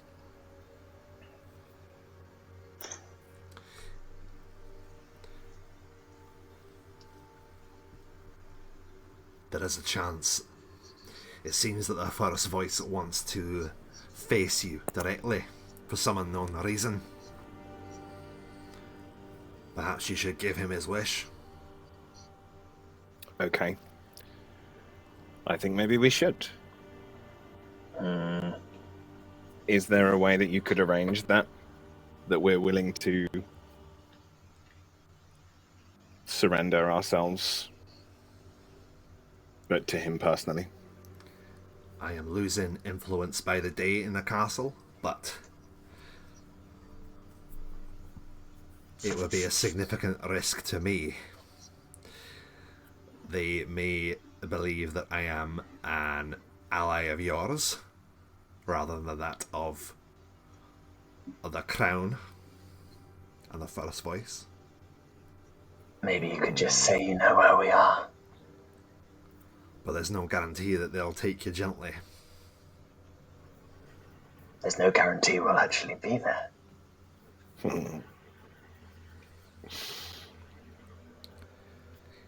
I know that he wants to see you. I know he wants to, for some reason, want to stand before you. He doesn't seem to be a man of great power, nor a man of magic. So I do not see him being able to be a threat to you, physically or magically, but he seems convicted, like something is driving him, wants to be... I think right in front of something you. wants to communicate through him, wants to talk to us through him. Is this his vampire talk again, eh? Mm-hmm. Yes. Aye. I think so.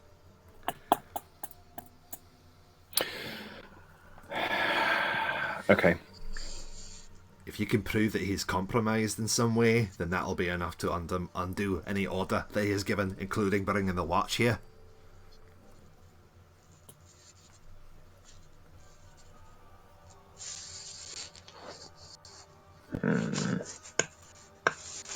Maybe you could take possession of his body and run around naked around the castle.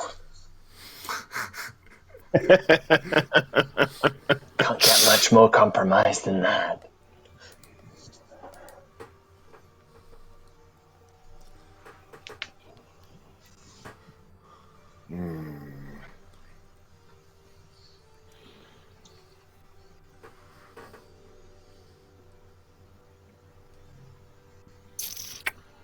How do we prove it? How do we prove it? I think that we prove it by... I think the initial thing is to release the prisoner that they currently have.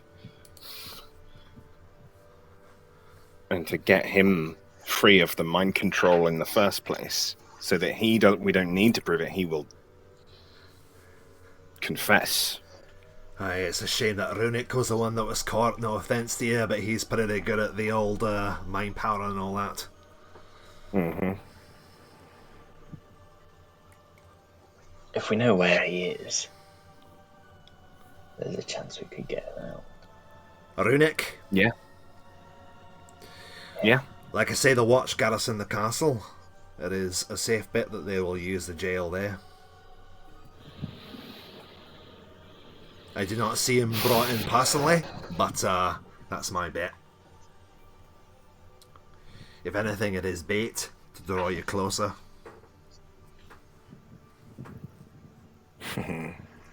Okay.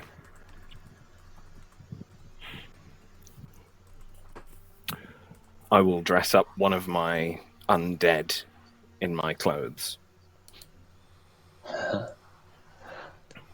So that I am still present. I will place myself within the crystal and leave my body here. Eh? What do you mean? Once within 200 feet. 200 feet. I mean, it's a good old distance of Apophis.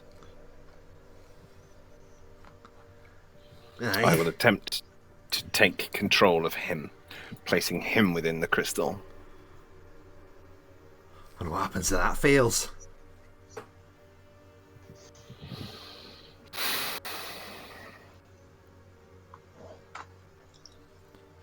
What if it all goes tits up and your friends need you?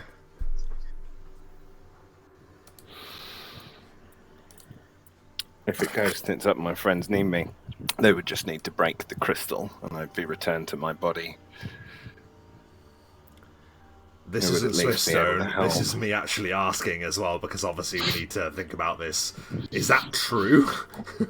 I thought if you're not in your body and you're too far away, you might just be gone, fella. I think I could be wrong. Let it go. Which in itself is a massive risk.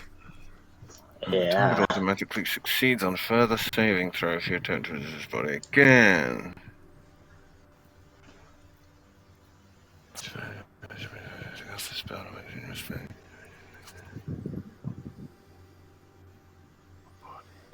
As near as anyone can tell. Dead. Whilst Obsidian does that, is there anything Ansel would think to ask Swiftstone or anything?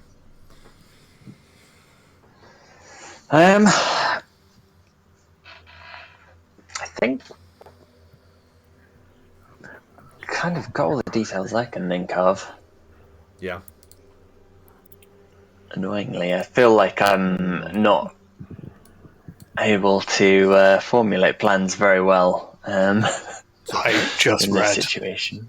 if you're out of range of your body, 200 feet, you die. Thank you. I thought so. So I was like, I should probably bring that up, just in case you formulate an entire plan revolving of that, only for them to But that's okay. immediately That's die. okay.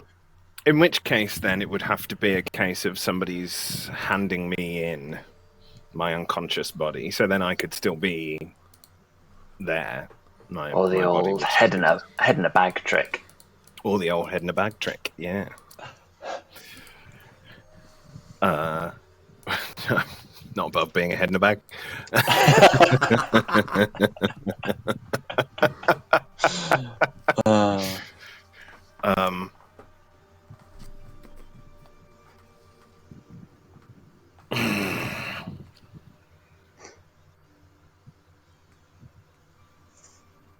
That's all I've got. I mean, the only other option is we just walk up there brazen, get presented to him, and then I very quickly try and get off a dispel magic on him to try and break the mind control. But I don't know that would break domination. It's not a guarantee. Domination. I don't know that dispel, because it's not really a spell. It's an effect. It's a vampire effect. Do you have the protection from evil? Yeah, the protection from evil. Well, we were going to do a scroll of protection from evil, or it would have to be a magic circle, I think, against evil. Because while he's within it, it functions rather than having to cast it at him as an attack. All we need to do is encourage him within that circle.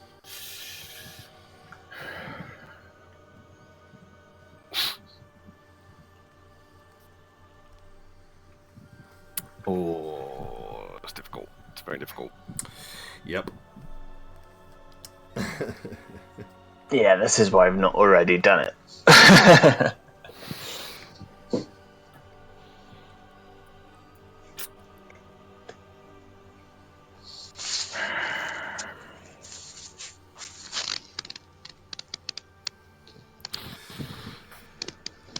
Well, as I can see it, if you want to get yourself in front of Apophis, then we have a number of ways of doing it. Either you do your plan, you feign that you've been defeated in some manner, and you get yourselves handed in. No doubt he'll make himself known to you in time to face you, to confront you, as he wishes to do so. Or you walk up to the front door.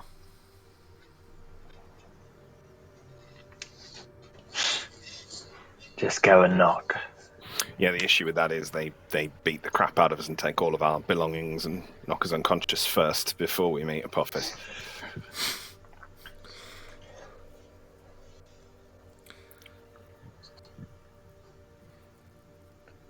When you do the magic jar spell, what happens? You put yourself into a jewel. Into a small jewel or a crystal, yes. Put yourself into a gem or large crystal.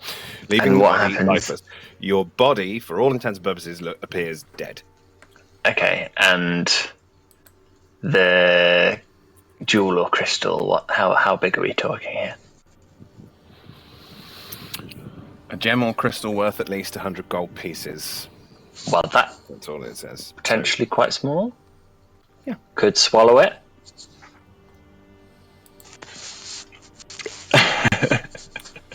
Hey. I mean, I'd have to regurgitate it, because the crystal would be the thing that housed Apophis's soul.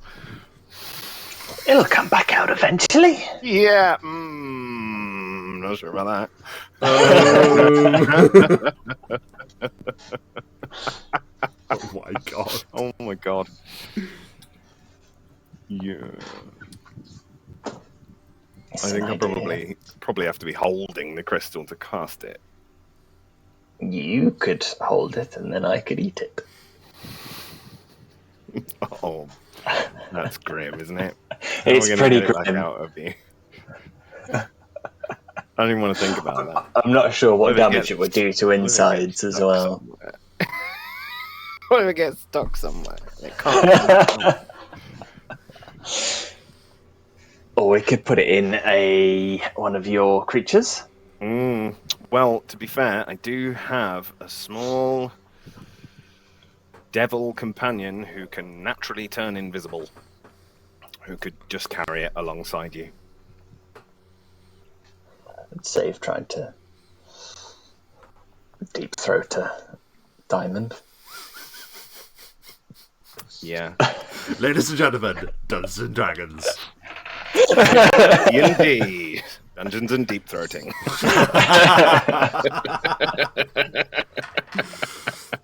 Grim. I think that's a different genre. Yeah.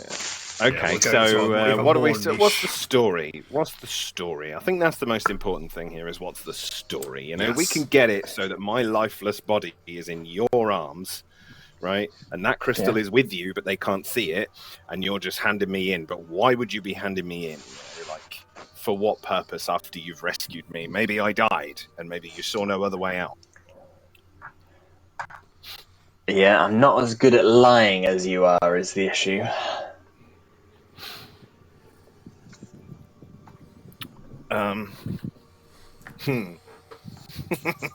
My skills lay elsewhere. That adds another level to this whole thing, because I could possess your body What, and and then switch to his body, and then you'd be back in your body and he'd be in the crystal. Like, hold on. is that possible? I'm pretty sure when you transfer the song, you can sense and attack any life force within 10 feet per caster level.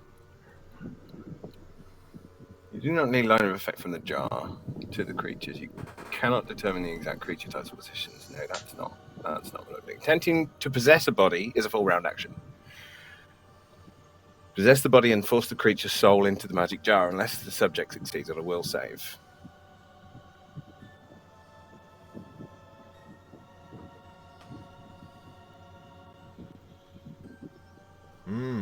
Interesting. I would imagine, right, that it works in that I can do it again from within your body, but it would just take another casting of the spell.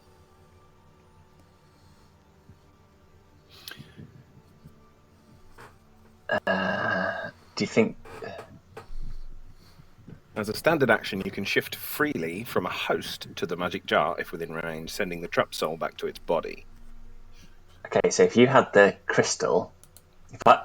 If I had the crystal on me, and you on me, you possess me. Do all the lying. Yeah. Do all the bullshit. Then go back to the crystal. And then nip Then back jump into into the a crystal place. freely. Can do that without casting anything. And then cast the spell again, basically, yeah. Well, but you're in the crystal, so presumably you can then jump out again, and you'd have to cast it again. Yeah, that's what I mean. That's like, you freely go back into the crystal. So I don't You think don't go back into your body, you go back into the crystal. You don't have to cast because once again it's cast, the crystal, it's cast on that crystal, and it lasts for 1 hour per level, or until you return to your body. It says, or until you return to your body, which I wouldn't be doing. I'd return to the crystal. So, yeah. Yeah. I would have to go back into the crystal first, I think. Couldn't just jump from your body to his, but I could do it.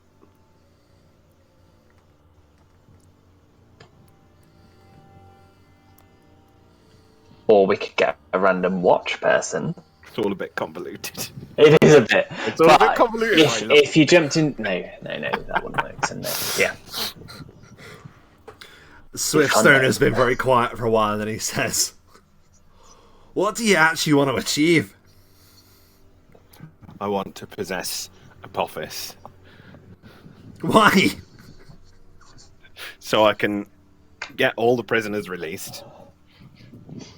To start with. The family. Get the family released. That's his main goal, is to release his wife and children. He doesn't give a shit about the dwarf, really. Like, he They does, have your but family? right now he doesn't. As Swiftstone suddenly makes the connection he didn't realise. Because we didn't tell him. They have your kin? They threatened to kill them. Execute them, as they put it.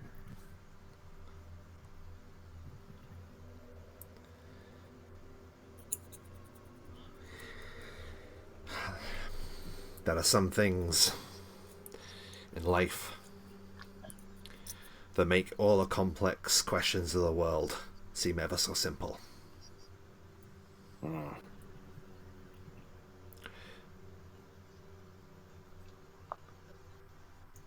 I can't help but feel that I could have done more to protect your situation within the city.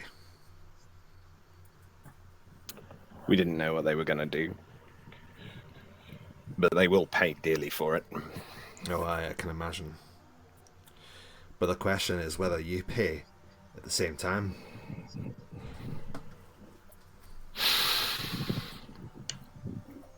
That's it, really. If I can get the family released, after that, I don't care what happens. I'll just destroy them all.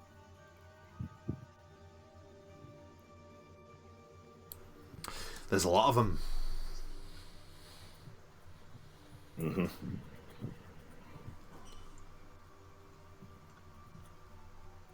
Yes. Yes, there is.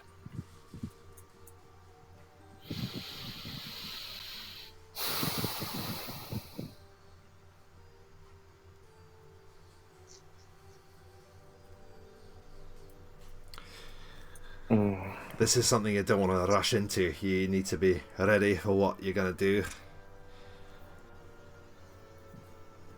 Throw everything at it.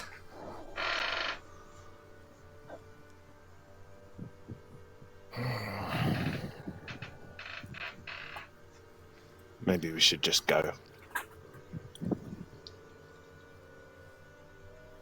And just...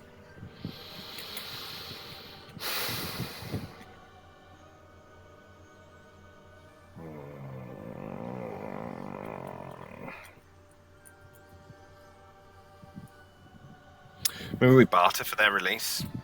So look, we get a message to the thing saying that once they're released and safely in a location, we will.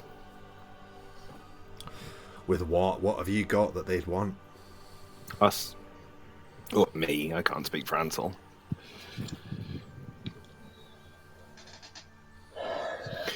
The souls of all the dead. What do you mean by that? Nothing. You can give me a roll when you say nothing. Please. And that is a bluff. And that is a very good sense motive roll. I'll tell you. Oh. 25. Okay. Actually not as good as it could be with Swiftstone's... plus 17. Yeah. Swiftstone's eyes narrow when you say nothing, and you can't tell whether you have deceived him or not. But he doesn't say anything. Very well. If you think that they'll accept that trade, if they think they'll go for you instead.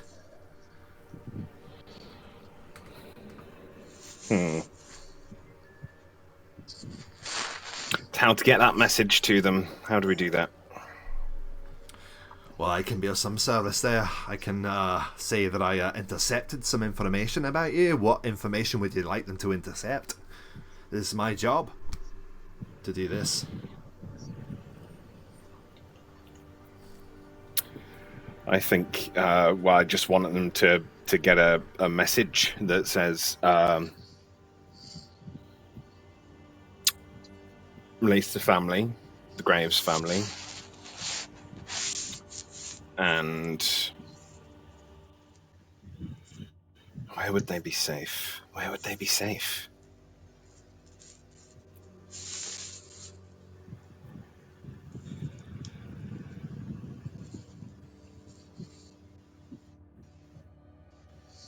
I don't even know where I would ask them to be released to. The house has been burned down. God damn it. We do have some allies outside the city.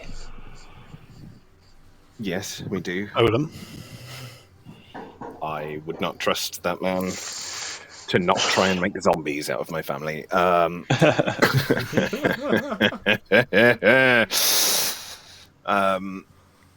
You need to pull every ally that you have into this. The Watch, their forces are great indeed. If you have any hope of undermining them, will be a task indeed. What allies do we have? Well, we have Gao, son of Gawa. We have... This is true. We do have those guys. I completely forgot them. his name. Kidos. Yes, we Kidos do. in particular is very powerful. Gao, son of Gawa is... He's there too. He's not to be underestimated. That is a very good point. We have other allies, but they're further afield. There's no way to reach them, really. We'll get them here in time, but we'll definitely bring those two in. What about your friend? Have you had time to bury him? Or say any last rites? Our friend...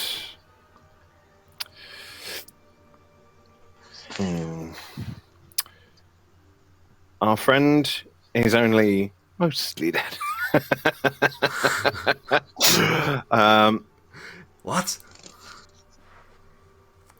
It I like turns you've out, not taken him out of the sack. He's just propped against the side. Just head. it turns out through some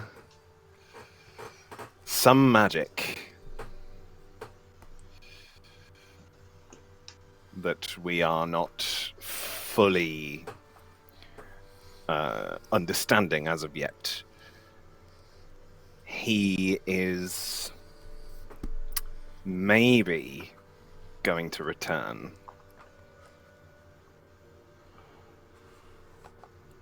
But we don't know when. We have no idea. At the moment, he is but a vegetable.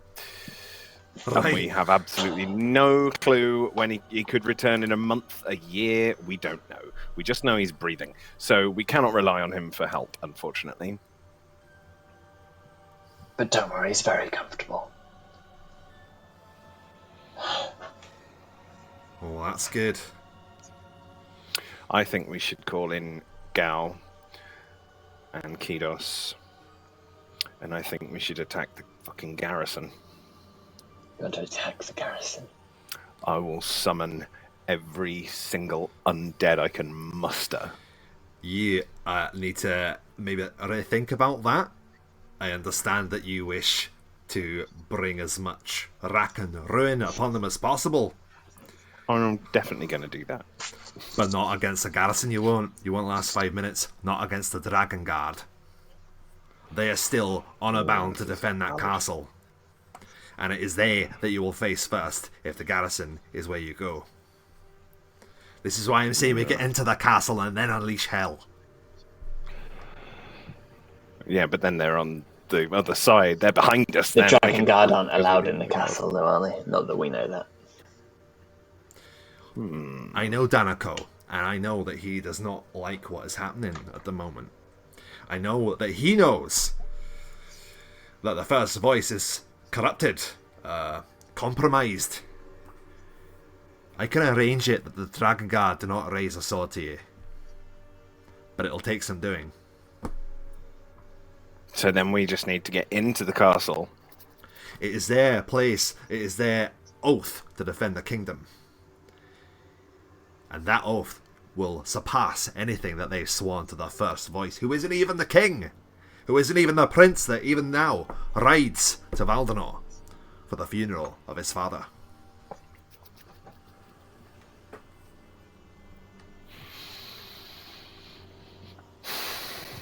Do we have a way into the citadel? I can't remember. Me and Silaster went in, didn't we? You did, but we got in because they let us in. Oh, yeah, of course they did. They're not going to do that again. They let us in. No, they're not.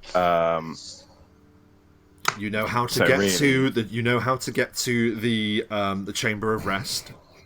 You know how to get to the throne room, and you know how to get to the council tower once you're inside the castle.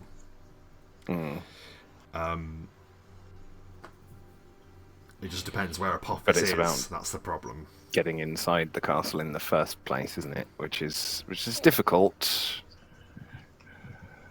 Because they're after us and they know what we look like, and we are not going to be able to hide what we look like.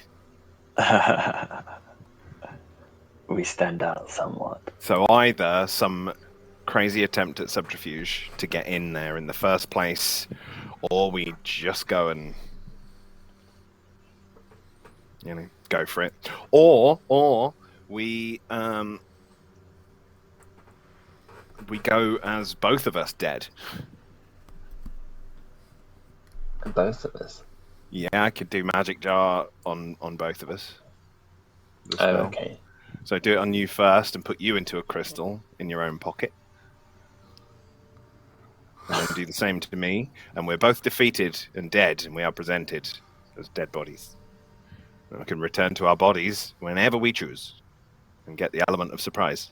And are we aware while we're We are. crystals? So while in the magic jar, you can sense an attack, which is weird. I don't understand how you can sense an attack. You have a rough. I know you have like a rough sense of your surroundings. You can sense an attack because if you've intentionally put your soul in something, it allows you to have the heads up so you can defend yourself and return to your body just in case you're going to be attacked whilst you're out of it. Basically, You can attack any life force within 10 feet per caster level and on the same plane of existence. You do not need line of effect. You cannot determine the exact creature or types or positions of these creatures in a group of life forces. You can sense a difference of 4 or more hit dice between one creature and another and can determine whether a life force is powered by positive or negative energy. It's all a bit convoluted with this spell. It's a bit like...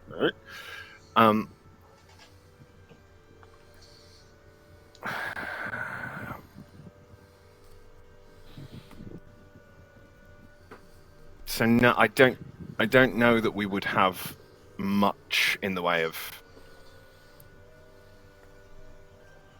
a sense of where we were, apart from the life forces that were around us at the time.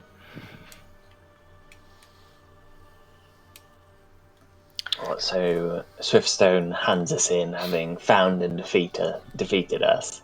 Yeah, We hope, that they don't bury us.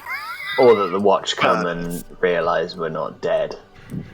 Well, I mean, as near as anyone can tell, you're dead. That's what it says. There isn't a way of knowing that you're not dead, unless they were to do some detect magic on us or something like that. In which case, they'd probably be able to read it there. But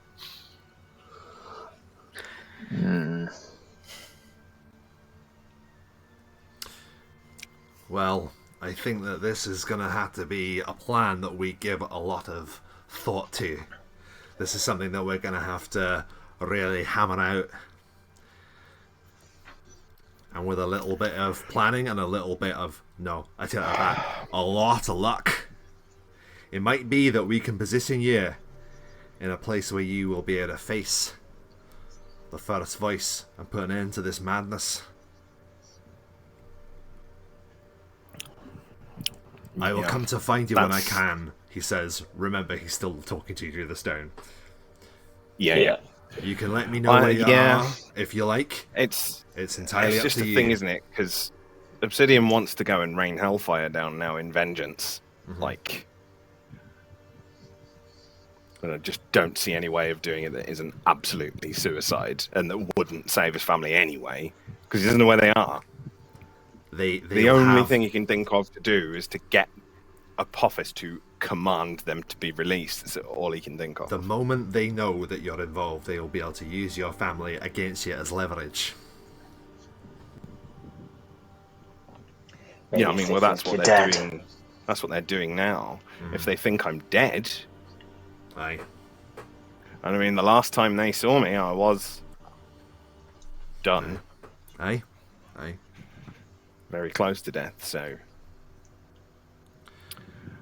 then it shall be that the man who raises the dead shall become a dead man.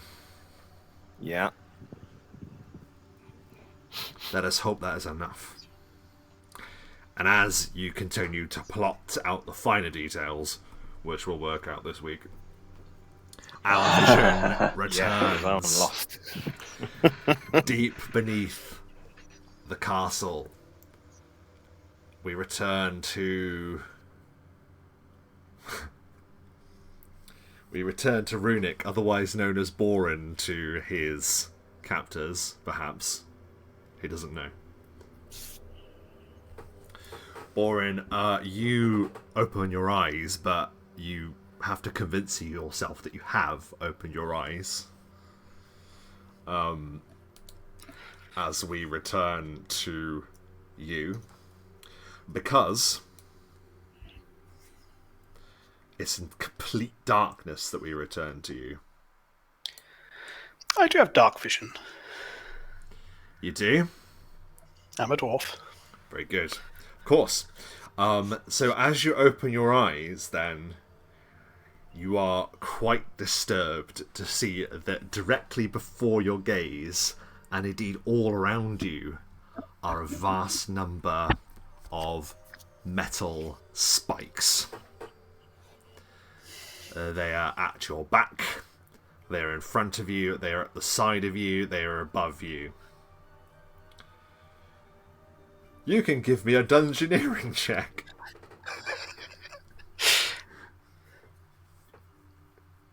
Because I don't know what else to for you to ask for this, to be honest. 25. You have heard stories of this kind of being in this kind of position. It comes from the darkest of stories about being locked into jail cells and all unique devices that are used to loosen the tongues of prisoners. You are very aware, Runic, that you are standing in an Iron Maiden, fashioned for a dwarf just like yourself. You have but a narrow slit to look through, and you realise that you're standing on your aching, disastrously injured legs. And as you come to, you hear a voice outside the Iron Maiden. A voice of Brother Enos. And he will say, "It is a point of privilege that I can say that I have managed to examine the skill set of all different kinds of people throughout this wide world, Master Dwarf. In that exploration, I have discovered the means of applying significant amounts of pain to particular subjects. You look to the fighters of your kin, for example, the Deep Wardens, and their strength. You look to the dark warriors of the night that can slice your throat before you can either awake, but that is just an end. That is not prolonging this feeling. It is to the druid that I'd like you to cast your mind to, Runic. He wouldn't know your name, sorry. Borin. Sorry. Force a habit. That's right. It is to the druid I would have you cast your mind. Runic. Borin. Sorry.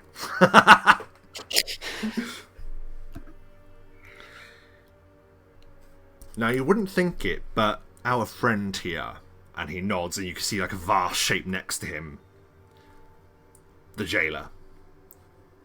I don't believe he really introduced himself the last time that he became acquainted with you. He's known around here as Deadroot. And you would be surprised to learn that he is in fact a warden of that power. They say he serves the Lady of the Snarewood,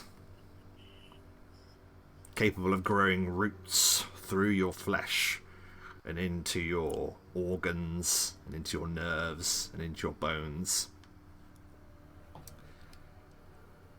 A truly unique gift. You see, we hold pain in high honour, Master Dwarf. It is a tribute to the suffering of Cuthbert.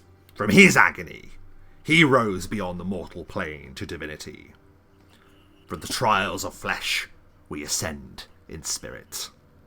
And while I speak to you of roots and the growing pain that will surely soon begin coursing through your body whilst you're encased in that device there, let us start off with something simple, something that the Druids fashioned a long time ago, that we civilized folk can now use at our whim. He holds before you a scroll. Do you have spellcraft or anything like that? I have Psycraft. So that's a no. He will say a rudimentary spell, but one that will be particularly effective in this particular situation. Oh no, I think I know what it is. He puts his hand against the metal and casts the scroll as heat metal begins to sear through the Iron Maiden. And that is where we will leave the strangers tonight. Oh. Dark, Rob. What do you mean? It's harsh, man. Super dark. Super dark. So, that was a session and a half. I actually have a confession to make. I actually had like a jail battle map that was set up in case you got captured. I didn't necessarily know you were going to, even though the odds were stacked against you. Yeah. I didn't know if I was going to be able to get all of you. You obviously could tell I was trying to get you alive, because the order is to get you alive. But yeah, sadly, something went really weird with that on the break, so I just thought we'll improvise it, and we have to finish early tonight anyway, so it kind of works out. Anyway, all that to say, as we wrap up today on Knights of the Apocalypse, we're going to do what we always do. We're going to ask for the thoughts of those wonderful players that join me today, Matt, Mike, and Dom. And we'll start with Dom. Final thoughts for the session. Yeah, I'm not great at coming up with plans for infiltrating a castle. That's okay. It's hard to think of a plan to infiltrate a castle. Yeah, I guess it's probably more a character restriction. He's not great at skill stuff, which would be quite useful for breaking and entering. And although he has a pretty high charisma, I've not put anything into any of the applicable skills. So again, he can't really talk his way in either. I really enjoyed the session. That's not to say at all that I didn't enjoy it. Like, I've loved it, but I'm just very aware that kind of any time that sort of the merest barrier is put in front of me of like how to get, I'm like, I don't know. That's okay, man. Well, I mean, it's players play in different ways. You have a way that you like to play, and sometimes you come across things that other people might be better at, but other people might be worse at. So that's okay. Yeah. And again, this is a good reason why we are now left with a week to have a think about what you're going to do, because then you'll be able to have a rough idea about what's going to go ahead. But the objective is simple. The objective, as Swiftstone said, is for you to make sure you get in front of the first voice. If you can do that with Runic as well, a bonus. Or Silastra, or both. Or Silastra, or both. You've had one day, one more day, unbeknownst to you, and the Snow Elf returns. So yeah, that's the thing, we don't know, do we? you don't know, so you can't base your plans on that. But there we are. Okay, well, it's good to know, and we'll be able to chat about it, Tom, and we'll be able to work it out. Yeah, and in terms of character stuff, like, really enjoyed the feelings between the two remaining strangers about what they want to do versus what they think they should do. Yeah, I love that bit. That was great. Let's go to Borin, aka Runic, that I kept mixing up. It's because Borin is a really good dwarf name as well, so... It was, as I said, meant to be the first High King of the civilizations. Yes. Legend, at least, beyond Moradin. But, I mean, he's doing his best. He's not an official agent. You'd imagine if he was a Court of Whispers agent, he'd be better at bluffing and that sort of thing, but he's not. So he's doing what he can. You did really well with some of those. Some of those roles were fantastic, mate, and did you more credit than I think you realise. There were certain bits, the way that you answered, that I was like, I'm going to get you here, and you didn't. And it wasn't even just the role, it was the way you answered in character. I was like, you did well there. I mean, it's something. Yeah, you did really well. Unlike Ansel, who's got high charisma but no skill points, Runic's got low charisma but high skill points in those areas. So, swings and roundabouts. But on the flip side, you've got Silastra walking a lonely road. There's two things going on. I have a question about your class. I might do it out of a game, actually. But I think we should probably talk, because obviously I don't expect you to not be able to do anything in there. But I know you don't have any PowerPoints, so we're going to have to work out how can Runic get a PowerPoint to try and engineer his escape, or at least an attempt to escape. So I think we should talk about that in the session, or between next session. Sorry. Okay. Anything else to add, Mike? I've had an idea, but let's talk about that. Sounds good. All right, then. Perfect. And finally, I leave it to last because obviously a heightened pressure on Obsidian right now. What are your thoughts, Matt? Close us out. Yeah, I mean, very similar to Ansel in that, we're not infiltrators. It's not what we do. We're not good at that at all. I have high charisma, mostly for intimidating my way through things, not like sorcerer charisma. So if we had a rogue, we'd be in a better position. So we're just trying to use what we have, on our limited character sheets, to sort of really come up useful. with some way of getting in there. I just haven't got any spells that can hide, or that's why I'm sort of trying to really revolve it around the magic jar, because I like that plan. I didn't want you to think I was trying to say, why would you want to do that, but it's because from Swiftstone's perspective, he's he doesn't get why you're trying to do that. He is the sneaky one. So if you do need some roguing about, don't forget you have Swiftstone as well. Yeah. But otherwise, I mean, same thing again, the whole what we want to do, what we should do. Obsidian's kind of not above killing all of them now. He just wants them all dead. How dare you? Yeah. But he's also afeared for his family, because they could just kill them. Doesn't know where they are. Mm-hmm. Yeah. Just a whole multitude of emotions.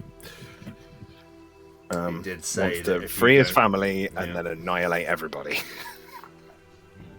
Yeah, it's troubling indeed. Troubling indeed.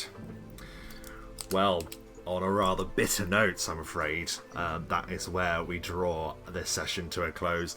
Thank you ever so much for watching. If you like this video, give it a like. If you'd like to see more like it, give us a subscribe. If you're watching live, thank you ever so much for joining us. Please consider hitting the bell. I realise I should be asking this. If you want to get a notification that when we go live, you better join us live. If you do want to do that, why not give us a follow on Twitch as well? That would be fantastic. So if you are enjoying this, if you've been watching along and want to join in some more, we'd love that. And that's it. That only leaves me to say the final words. Bone them rolls. Bone them rolls, baby. Bone them rolls. Just bone them. Just bone them. Get them rolls and bone them. That's what I said. That's what I said as I try and desperately mute the stream.